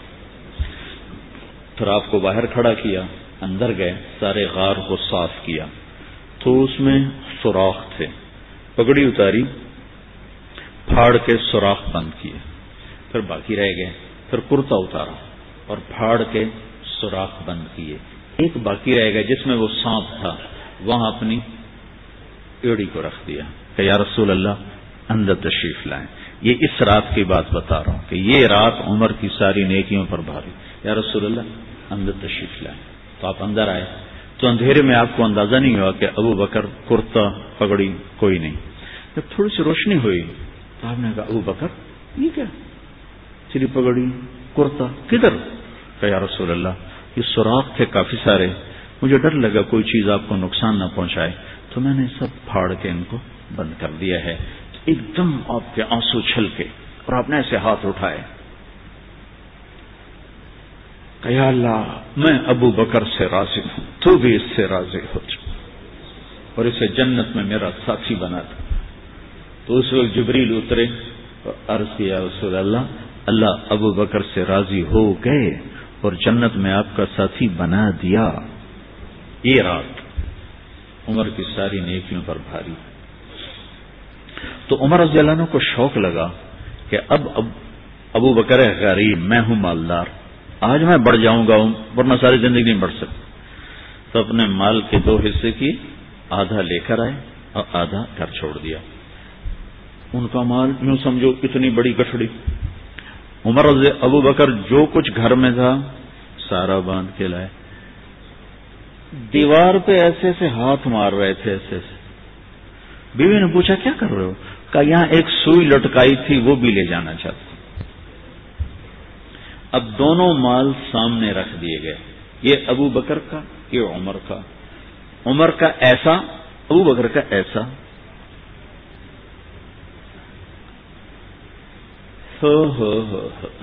جب کوئی ڈونیشن دیتا ہے تو ڈاکٹر صاحب پوچھتے ہیں جی کتنے ہیں. یہ تو نہیں پوچھتے کہ اور پیچھے کتنے ہیں. یہ پوچھنے کا سوال ہے. کوئی ہمیں آ کے چندہ دیتا ہے تو وہ کہتے، ہم پوچھتے ہیں جی کتنے؟ 1,10,500. کہتا جی 1 لاکھ. بہت اچھا. کیا ہم یہ پوچھ سکتے ہیں کہ اور بینک میں پیچھے کتنے پڑے؟ یہ انتہائی بے محل سوال ہے، بے موقع سوال ہے کہ اگر میں یہ پوچھوں کہ جناب ہور پچھا کتنے پہ ہیں تو اکثر میرے اگلے بھی پچھا کرو کہ پتہ نہیں تیری تو نیت ہی خراب لگ دی. تو اس موقع کا یہ سوال ہے ہی نہیں کہ پیچھے کیا ہے. سوال یہ ہے عمر کتنا ہے کہ جی 10,000، ابوبکر کتنا ہے کہ جی 3,000. تو اگر یہ سوال جو موقع کا بنتا ہے، اگر یہی سوال میرے نبی کرتے تو عمر جیت گئے تھے، ابوبکر ہار گئے تھے. تو میں قربان جاؤں، میرا نبی تو دیکھ رہا تھا کون کیا قربانی کر کے آیا ہے، تو میرے نبی نے سوال ہی الٹا دیا تاکہ جیت ابوبکر کی رہے. تو آپ نے کہا عمر کم خلفت کم ترکت لأہلک. سبحان واہ واہ واہ. عمر گھر والوں کے لیے کیا چھوڑ کے آئے ہو، گھر میں کیا چھوڑ کے آئے ہو. جو ہوں یہ سوال سنا حضرت عمر اس سے ویلے وہ میں گیا، انہیں اسی وقت پتا چل گیا کہ میں گیا. انہیں یقین تھا ابوبکر بو کر دے کے آنا. عمر کم خلف تھا، عمر بچوں کے لیے کیا چھوڑا ہے. تو ایک دم پیسے بڑے جوش میں کھڑے تھے، این ہو گئے. کہا جی پھر بڑی مری مری آواز میں کہا جی آدھا چھوڑا ہے، آدھا لے کر آیا ہوں. ابوبکر کم خلف تھا، تو پیچھے کیا چھوڑ کے آیا. کہا جی میں تو اللہ اس کے رسول کو چھوڑ کے آیا ہوں، باقی سب کچھ لے کے آ گیا. تو اس پر عمر کہنے کہ ابوبکر تیرے تو اگاں کوئی نہیں بچ سکتا، تجھ سے آگے میں نہیں نکل سکتا. تو میرے بھائیو بہنوں، مدت ہوئی ہے یار کو مہمان کیے ہوئے، ہم تو صحابت کا سبق ہی بھول گئے. سودی نظام نے، حرص و ہوس کے مزاج نے ہمیں ظالم بنا دیا، درندہ بنا دیا. ہمیں خرچ کرنے کا مزہ ہی نہیں ہے. جو خرچ کرنے کا مزہ ہے، ایک دفعہ عبید اللہ بن عباس بڑے سخی سردار گزرے، حضرت عباس کے بیٹے. ان سے کسی نے پوچھا کبھی اپنے سے بڑا سخی دیکھا ہے؟ کہنے کو یہ عرب کے بدو سارے مجھ سے بڑے سخی ہیں. تو کہنے کے ایک دفعہ میں سفر میں تھا تو بارش شروع ہو گئی صحرا میں، تو ایک بدو کے پناہ لینی پڑی. تو میں نے اس کے ہاں رات گزاری تو اس نے میرے لیے اونٹ ذبح کیا، بکرے کی بجائے اونٹ ذبح کیا. تو اونٹ پسندیدہ گوشت ہے بکرے کی نسبت عربوں میں. اگلے دن بارش نہیں ختم ہوئی تو اس نے دوسرا اونٹ ذبح کر دیا. تو میں نے اس سے کہا کل والا گوشت اتنا بچا پڑا ہے تو یہ کیوں ذبح کر دیا؟ کہا میں مہمان کو تازہ گوشت کھلاتا ہوں، باسی نہیں کھلاتا. تیسرے دن تیسرا ذبح کر دیا، چوتھے دن چوتھا ذبح کر دیا. ایک ہفتہ بارش چلتی رہی، 7 اونٹ ذبح کر دی. 8ویں دن دھوپ نکلی تو وہ اپنے جانور لے کر نکلا چرانے. تو عبید اللہ بن عباس فرمانے لگے غلام سے تیرے پاس کتنے پیسے ہیں؟ کہ جی 3,000 دینار. 3,000 دینار میں 100 اونٹ آ جاتے ہیں، 100 اونٹ. تو کہنے لگے جاؤ ان کو دے دو. تو وہ جب دینے گیا تو ان کی بیگم نے کہا کہ ہم مہمانوں سے پیسے نہیں لیا کرتے، ہم کبھی نہیں لیں گے. تو انہوں نے واپس آ کر کہا وہ تو نہیں لے رہے. کہ ان کے دروازے پر پھینک کے آ جاؤ اور چلو. دروازے پر پھینک کے چل پڑے. تھوڑی دور چلے تھے تو پیچھے سے وہ بدو نعرے مارتا ہوا اوئے رک جاؤ رک جاؤ رک جاؤ. تو یہ رک گئے. تو اس کے ہاتھ میں پوٹلی تھی وہ پیسوں والی. کہا بھائی یہ کیوں دے کر گئے تھے؟ کہا جی آپ نے ہمارا اکرام کیا، ہم نے آپ کا اکرام کیا. کہا مجھے بغیرت نہ بناؤ، میں نے اپنی مہمانی کو آج تک نہیں بیچا، واپس لو. حضرت عبداللہ بن عباس کہنے لگے عبید اللہ بن عباس کہ میں بھی اہل بیت میں سے ہوں، میں بھی واپس نہیں لوں گا. تو اس نے اسے نیزہ اٹھا لیا، کہ لیتے ہوئے تیرے سینے دے پار کر دے. تو عبید اللہ بن عباس کہنے لگے میں ڈر گیا کہ یہ ضرور کر دے گا پار. تو کہ میں نے اس کو پیسے واپس کر دیے. تو پھر خوش خوش واپس گیا. زید بن محلحل رضی اللہ تعالیٰ عنہ، زید بن محلحل بڑے شاہ سوار گزرے، گھوڑے پر بیٹھتے تھے تو ان کے پاؤں زمین پر لگتے تھے. تو ان کے ہاں ایک چور آ کے مہمان ٹھہرا، چور. تو رات کو انہوں نے اپنے باپ کے ساتھ اس کو کھانا کھلایا، اور پچھلی رات اس نے 100 اونٹ کھولے اور نکل گیا. تو جب یہ حضرات بیدار ہوئے تو اونٹوں کے نشان پر چلتے چلتے چلتے چلتے انہوں نے اس کو پا لیا. تو اس کو پکڑا تو وہ کہنے لگا مجھے قتل نہ کرنا، میں غریب آدمی ہوں، قتل نہ کرنا. تو زید بن محلحل رضی اللہ تعالیٰ کہنے لگے تو نے میرے باپ کے ساتھ ایک پلیٹ میں کھانا کھایا ہے، میرا ہاتھ تیرے اوپر کبھی نہیں اٹھ سکتا.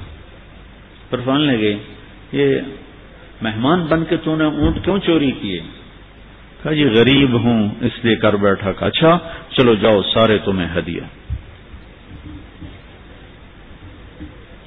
لیکن ابھی ایک معاشرہ بنا کر گئے تھے جہاں خرچ کرنے والے خوش ہوتے تھے اور خرچ کر کے لوگوں کو سکون محسوس ہوتا تھا.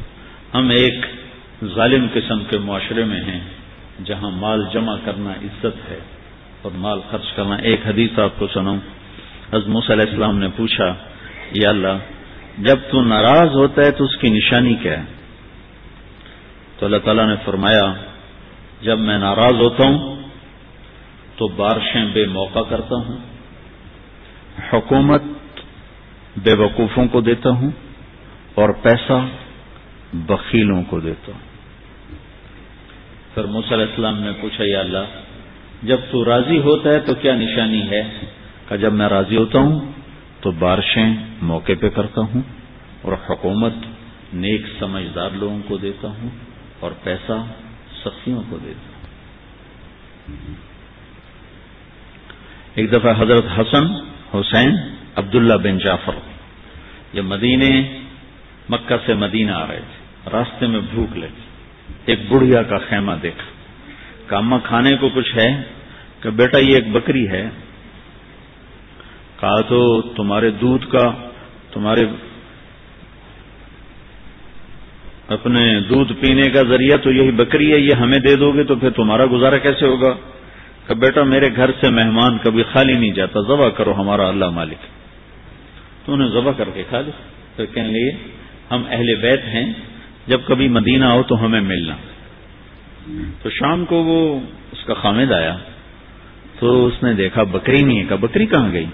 کیسے کچھ آئے تھے نوجوان کہہ رہے تھے اہل بیت ہیں تو میں ان کو کھلا.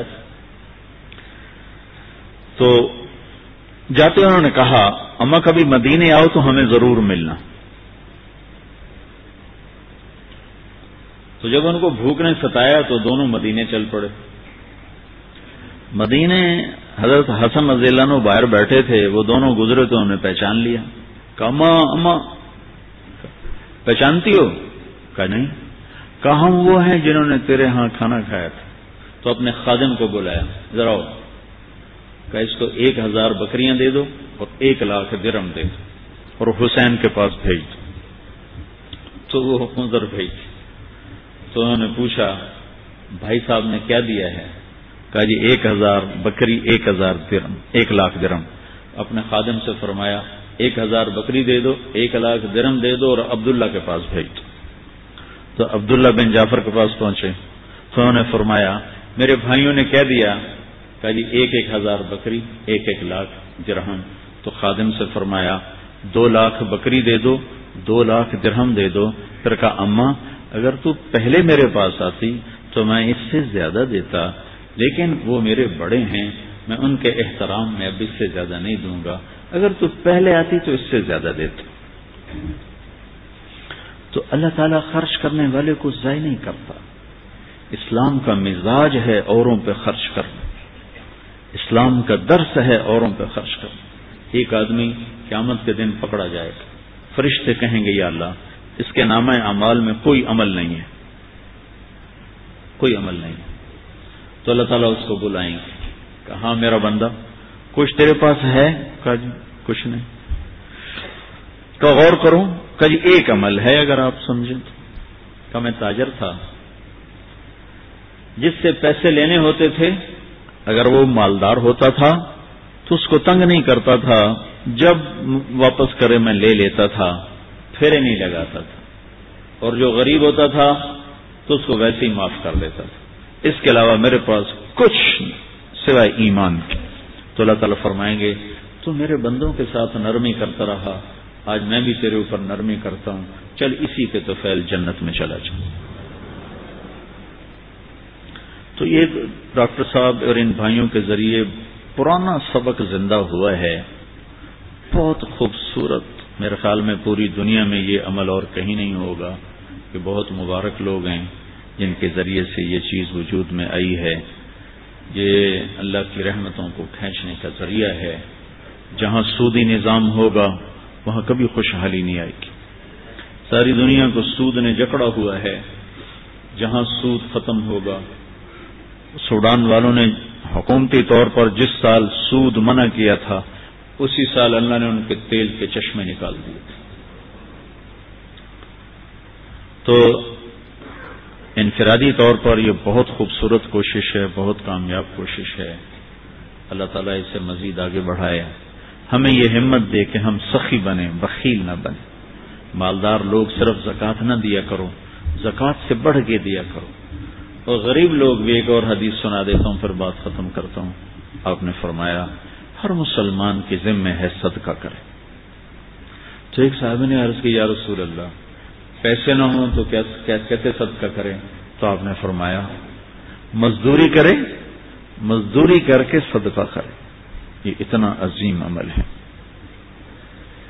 یہ عمل بیدیہ وینفق، مزدوری کرے، مزدوری کر کے خرچ کرے۔ تو اس نے کہا یا رسول اللہ اگر مزدوری کی ہمت نہ ہو تو کیا کرے؟ کہ پھر کسی ضرورت مند کی جسمانی خدمت کر، جسمانی طور پر اس کی خدمت کرے، یہ بھی اس کے لیے صدقہ ہے۔ تو اللہ کے رسول صلی اللہ علیہ وسلم نے مہاجرین و انصار کو جوڑ کر اس حد تک پہنچے کہ جب عبد الرحمن بن عوف اور سعد بن ربیع ان کی آپس میں مواخات قائم فرمائی تو سعد بن ربیع نے کہا بھائی عبد الرحمن میری 2 بیویاں ہیں، میں تم دونوں کو دیکھ لو، جسے تم کہو گے میں اس کو طلاق دے دوں گا، تم اس سے شادی کر لو، میں ایک کے ساتھ گزارا کر لوں گا۔ یہاں تک وہ لوگ چلے گئے مواخات میں۔ تو عبد الرحمن بن عوف نے فرمایا اللہ تیرے گھر میں برکت دے، مجھے نہیں چاہیے، مجھے نہیں چاہیے، میں یہ نہیں کروں گا۔ یرموک کی جنگ میں حضرت عیاش بن ابی ربیعہ، اکرم بن ابی جہل اور 400 کے قریب صحابہ زخمی ہو کر گرے اور ہر ایک کے منہ پر تھا پانی پانی پانی۔ تو ایک آدمی جو پانی پلانے والا بھاگ کے عیاش بن ابی ربیعہ کے پاس پہنچا، ان کو پلانے لگا تو قریب سے آواز آئی پانی، تو انہوں نے منہ بند کر لیا اور یوں اشارہ کیا ادھر جاؤ میں نہیں پیوں گا۔ وہ ادھر بھاگ کر گئے، پانی پینے لگے تو قریب سے آواز آئی پانی، تو انہوں نے ہونٹ سی لیے ادھر جاؤ میں نہیں پیوں گا۔ ادھر گئے تو وہ شہید ہو گئے، واپس آئے تو وہ دوسرے شہید ہو چکے تھے، واپس آئے عیاش بن ابی ربیعہ وہ بھی شہید ہو چکے تھے۔ آخر وقت تک انہوں نے مواخات کو یوں نبھا کے دکھایا۔ تو میرے بھائیو بہنوں، حرص و ہوس یہ انسانیت نہیں درندگی ہے، اور سخاوت، ایثار، قربانی یہ میرے اللہ کا پسندیدہ ترین عمل ہے۔ اللہ کو سخی سے پیار ہے، بخیل سے بغض ہے۔ اللہ کے نام پہ خرچ کرو، لیکن پورے نظام کے ساتھ۔ اس لیے میں نے صرف ایک چیز کو ذکر نہیں کیا، میں سارا نقشہ آپ کے سامنے پیش کیا ہے کہ ہمیں اللہ سے تعلق بنانا ہے، اللہ کے رسول سے تعلق بنانا ہے، اللہ کی مان کر اتباع سنت کے ساتھ، نماز کے ذریعے، اتباع سنت کے ذریعے اور روزے کے ذریعے، اور پھر اللہ کے بندوں کے ساتھ انفاق کے ذریعے، خرچ کرنے کے ذریعے، سخاوت کے ذریعے۔ حضرت قیس بن سعد بیمار ہو گئے، بیمار، تو ان کو لوگ پوچھنے کے لیے نا تھوڑے آئے، تو وہ بڑے سردار آدمی تھے، وہ تھے بڑے مالدار، لوگوں کو قرضہ بہت دیا ہوا تھا، بہت قرضہ دیا ہوا تھا لوگوں کو۔ تو ان کو خیال آیا، کہنے لگے کہ لوگ مجھے پوچھنے کیوں نہیں آئے، لوگ مجھے پوچھنے کیوں نہیں آئے؟ تو پھر خود ہی کہنے لگے لگتا ہے جو میرے مقروض ہیں نا وہ شرما رہے ہوں گے کہ اگر پوچھنے گئے تو کہیں گے پیسے کا دم دے مڑیں، تو شاید اس شرم میں وہ نہ آ رہے ہوں۔ تو انہوں نے اپنے ان نوکر سے کہا وہ چوک میں جا کے شہر کے اعلان کرو جس جس نے قیس کا قرضہ دینا ہے سب معاف۔ تو اس نے آ کر اعلان کیا جس جس نے قیس کا قرضہ دینا ہے سب معاف۔ پھر جو لوگ بھاگے ان کا حال پوچھنے تو ان کا دروازہ ہی توڑ کے رکھ دیا۔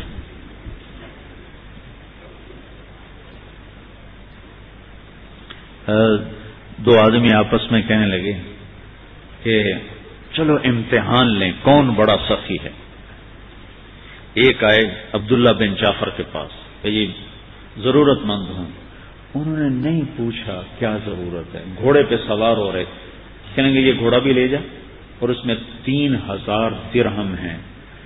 3000 درہم کئی کروڑ روپیہ بنتا ہے آج کا، اور اس میں علی کی تلوار بھی ہے جو سارے خزانوں سے قیمتی ہے، جا لے جا۔ دوسرا آیا قیس بن سعد کے پاس، کہا جی میں ضرورت مند ہوں، وہ سوئے ہوئے تھے تو ان کی خادمہ کھڑ نے کہا میں مالک کو جگا نہیں سکتی، تم یہ ایک اونٹ لے جاؤ، ایک غلام لے جاؤ، 700 درہم لے جاؤ۔ اتنا بڑا سرمایہ نوکرانی نے اٹھا کے دے دیا۔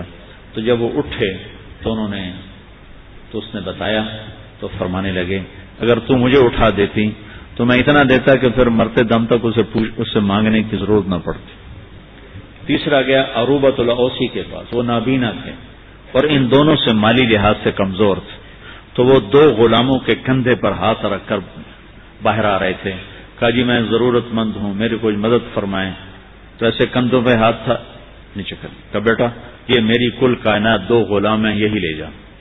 وہ کہنے لگے حضرت آپ نابینا، آپ کی ضرورت، پھر آپ کا کیا ہوگا؟ کہا دیکھو بیٹا جب میرے منہ سے نکل جاتا نا لے جا، پھر وہ کبھی واپس نہیں ہوتا، یا لے جاؤ یا میں انہیں آزاد کر دوں گا۔ یہ ایک تربیتی نظام بنایا تھا جناب رسول اللہ صلی اللہ تعالی علیہ وسلم نے، جس سے ایک معاشرہ تشکیل پایا تھا، جس میں خرچ کرنا، مال لگانا، دینا یہ پسندیدہ تھا، اور جمع کرنا اور جوڑنا یہ ناپسندیدہ تھا۔ تو یہ اخوت کے ذریعے ایک بہت عالی صفت زندہ ہوئی ہے۔ اللہ ان کو توفیق دے کہ پورے پاکستان کا سود ختم کر دو۔ کہ ہمیں میرے بھائیوں بہنوں، میں یہ دیانتداری سے کہہ رہا ہوں، حکمرانوں کو گالیاں نہ دو، اپنے اعمال پر غور کر کے توبہ کرو، اپنے گناہوں سے توبہ کرو کہ ہمارے اوپر جو یہ وبال ہے یہ حکمرانوں کی وجہ سے نہیں ہے، یہ ہمارے اپنے گناہوں کی وجہ سے، کہ ہم خود ذاتی طور پر اتنے نافرمان ہو چکے ہیں۔ جب گلی گلی میں سود ہو تو پھر اور کون سی چیز ہے جو اللہ کے عذاب کو اتارنے میں رکاوٹ بن رہی؟ اور نمازیں زندہ نہیں ہیں، جھوٹ عام ہے، سود عام ہے، کھوٹ عام ہے، بددیانتی عام ہے۔ یہ وہ اسباب ہیں جس سے اللہ ناراض ہوتا ہے، اس سے ہم توبہ کریں اور تبلیغ میں جایا کرو، تبلیغ میں وقت لگاؤ کہ اس سے تربیت ہوتی ہے، ایمان بنتا ہے، اخلاق بنتے ہیں، کردار بنتا ہے، اور زندگی صراط مستقیم پر آتی ہے۔ اور جتنا ان کا ہمارا یہ نظام چلے گا، میرا رب اس کی رحمت متوجہ ہوگی، اور اللہ تعالیٰ دنیا میں بھی اس کے ہمیں نفع دکھائے گا، اور موت کے بعد بھی اللہ تعالیٰ ہمیں اس کے نفع دکھائے گا۔ روزانہ خرچ کرنے کی عادت ڈالو۔ میرے نبی نے 2 کام ساری زندگی کسی سے نہیں کروائے، خدمت لیتے تھے، 2 کام ساری زندگی خود کیے۔ ایک اپنا وضو خود کرتے تھے، وضو خود کرتے تھے، کسی سے نہیں کرواتے تھے کہ کوئی وضو کا پانی ڈال رہا ہو اور آپ وضو کر رہے ہوں، آپ لوٹے سے خود وضو فرماتے تھے۔ ایک آدھ دفعہ ملا ہے کسی سفر میں، ورنہ ساری زندگی وضو کا پانی لے کر خود وضو فرماتے تھے۔ دوسرا، ذاتی پیسے سے جب صدقہ کرنا ہوتا تھا تو اپنے ہاتھوں سے کرتے تھے، کسی کو نہیں کہتے تھے کہ بھئی یہ لے جا اور صدقہ کر دے، خود اپنے ہاتھوں سے سائل کو وہ دیا کرتے تھے۔ اور آپ نے فرمایا داؤ مرضاکم بالصدقہ، اپنے مریضوں کا علاج کرو صدقہ کے ساتھ۔ ہم صدقہ سمجھتے ہیں صرف بکرا ذبح کرنا، کسی کو 1 پیسہ بھی دے دو اللہ کے نام پر تو وہ بھی صدقہ ہے۔ کسی کو روٹی کا ایک لقمہ کھلا دو اللہ کے نام پر، وہ بھی صدقہ ہے۔ تو مالداروں سے کہتا ہوں کہ وہ غریبوں کو پر خرچ کریں، غریبوں سے کہتا ہوں وہ اللہ سے مانگیں، وہ مالداروں کے خزانوں پہ نظر نہ رکھیں۔ ایک بدو بیت اللہ کا طواف کر رہا تھا اور اللہ سے کہہ رہا تھا، یا اللہ تو جانتا ہے نا بچے بھی بھوکے ہیں، میں بھی بھوکا ہوں، میری اونٹنی بھی بھوکی ہے، تو کچھ میرے ساتھ کر۔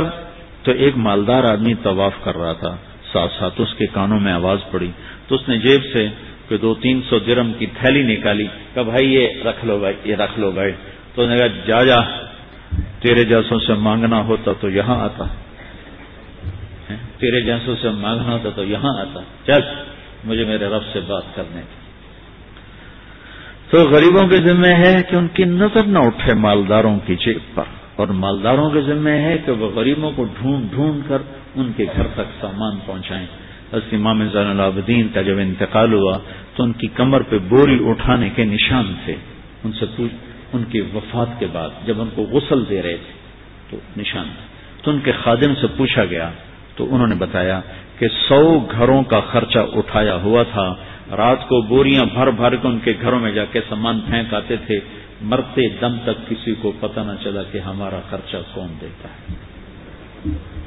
اول تو ہم دیتے نہیں، دیتے ہیں تو پھر احسانات کی فہرست، میں تیرے نال اے کیتا اے کیتا اے کیتا اے کیتا، ہر شے مٹی کر کے سڑ چھڈی دیے۔ میرا رب کہتا لا تبطلوا صدقاتکم بالمن والاذى، اگر میرے نام پہ دینے ہیں تو کسی کو تانا نہ دینا میں تینوں دیندا پیا، اگر کسی کو دینا ہے تو پھر اسے تانا نہ دینا کہ میں تیرے اوپر خرچ کرتا ہوں، پھر اپنی زبان کو روکنا ورنہ تمہارے سارے صدقے میں باطل کر دوں گا اور رد کر دوں گا۔ تو بھائیوں بہنوں سخی بنو، سخی اللہ کو پسند ہے، سخی اللہ سے محبت، اللہ سخی سے محبت کرتا ہے، اور ایک سخاوت ہر آدمی کر سکتا، ہر آدمی۔ وہ کیا ہے آپ کا؟ میٹھا بول بولنا، میٹھا بول اطعام الطعام وطیب الکلام، میٹھا بول بولنا سخاوت کی بہت بڑی قسم ہے کہ تمہارا جیب خالی ہے، کچھ نہیں ہے تو لوگوں سے میٹھے لہجے میں بات کرو، یہ بھی تمہاری سخاوت ہے۔ اللہ تعالیٰ آپ کو مزید آگے بڑھائے، ہمتیں حوصلے جوان فرمائے، اور آپ ذریعہ بنو پورے پاکستان کو سود سے نکالنے کا۔ تو یہاں بہت بڑی رحمتیں آئیں گی، بہت بڑی خیرات ہوں گی۔ سود جس ملک میں بھی ہوگا وہ ملک کبھی خوشحال نہیں ہو سکتی، اور جہاں سود نہیں ہوگا اس کی آبادی 18 کروڑ کی بجائے 18 ارب بھی ہو جائے تو وہاں کی معیشت مضبوط ہوگی۔ ہماری معیشت کی کمزوری کا سبب آبادی نہیں ہے، ہماری معیشت کی کمزوری کا سبب سود ہے، جھوٹ ہے، خیانت ہے، سٹا ہے، جوا ہے، یہ ہماری معیشت کی پوری دنیا کی معیشت تباہ ہو چکی، تو اس کے پیچھے یہ چند اسباب ہیں جس کی وجہ سے سارا نظام ٹوٹ چکا ہے۔ آبادی کی کثرت سے کبھی بھوک نہیں آئے گی کہ کھلانے والا اللہ اوپر ہے، اور اسے پتہ ہے میں نے جتنے بھیجے ہیں میں نے ان کے لیے رزق کا بھی انتظام کرنا ہے۔ آبادی کی کثرت سے بھوک نہیں آتی، بھوک سودی نظام سے، سود سے، جوئے سے، سٹا سے، خیانت سے، اس سے بھوک آتی، اس سے فقر آتا ہے۔ اگر میرے نبی کی بتائی ہوئی معیشت ہو اور میرے نبی کی بتائی ہوئی تجارت ہو تو پاکستان کی آبادی 18 کروڑ سے 18 ارب بھی ہو جائے تو اللہ کا فضل و کرم سے کبھی بھوک نہ آئے گی۔ لیکن یہ میں پوری دنیا میں پھرا ہوں، چھوٹے چھوٹے ملک ہیں، کسی کی آبادی 40 لاکھ 45 لاکھ، میں نے وہاں بھی بے روزگاری بھی دیکھی ہے اور لوگوں کو بھوک سے پریشان دیکھا ہے، حالانکہ وہاں کی تو آبادی بڑی تھوڑی سی ہے۔ پاکستان سے بڑے ملک ہیں، آبادی 40-45 لاکھ ہے، لیکن تنگ دستی ہے کہ اس کی وجہ سود ہے، سود۔ تو اگر یہ ہماری زندگی سے نکل گیا تو میرا رب کی رحمتوں کے دروازے کھل جائیں گے۔ اللہ آپ کو ہمیں عمل کی توفیق۔ درسقرآن.com آپ کے لیے پیش کرتا ہے تفسیر قرآن مولانا اسلم شیخو پوری صاحب کی آواز میں۔ اور اللہ کہتا ہے یاد کرنے کے لیے آسان، پڑھنے کے لیے آسان اور سمجھنے کے لیے آسان۔ اس کے علاوہ اس مقبول ویب سائٹ پر آپ سنیے معروف عالم دین کے اصلاحی بیانات۔ تو اسلام کا نظریہ یہ ہے انا للہ و انا الیہ راجعون۔ حمد و نعت، بچوں کے لیے اصلاحی کہانیاں اور بہت کچھ۔ محمد کا روزہ قریب آ رہا ہے، بلندی پہ اپنا نصیب آ رہا ہے۔ www.darsequran.com quran.com quran.com quran.com quran.com quran.com quran.com quran.com quran.com quran.com quran.com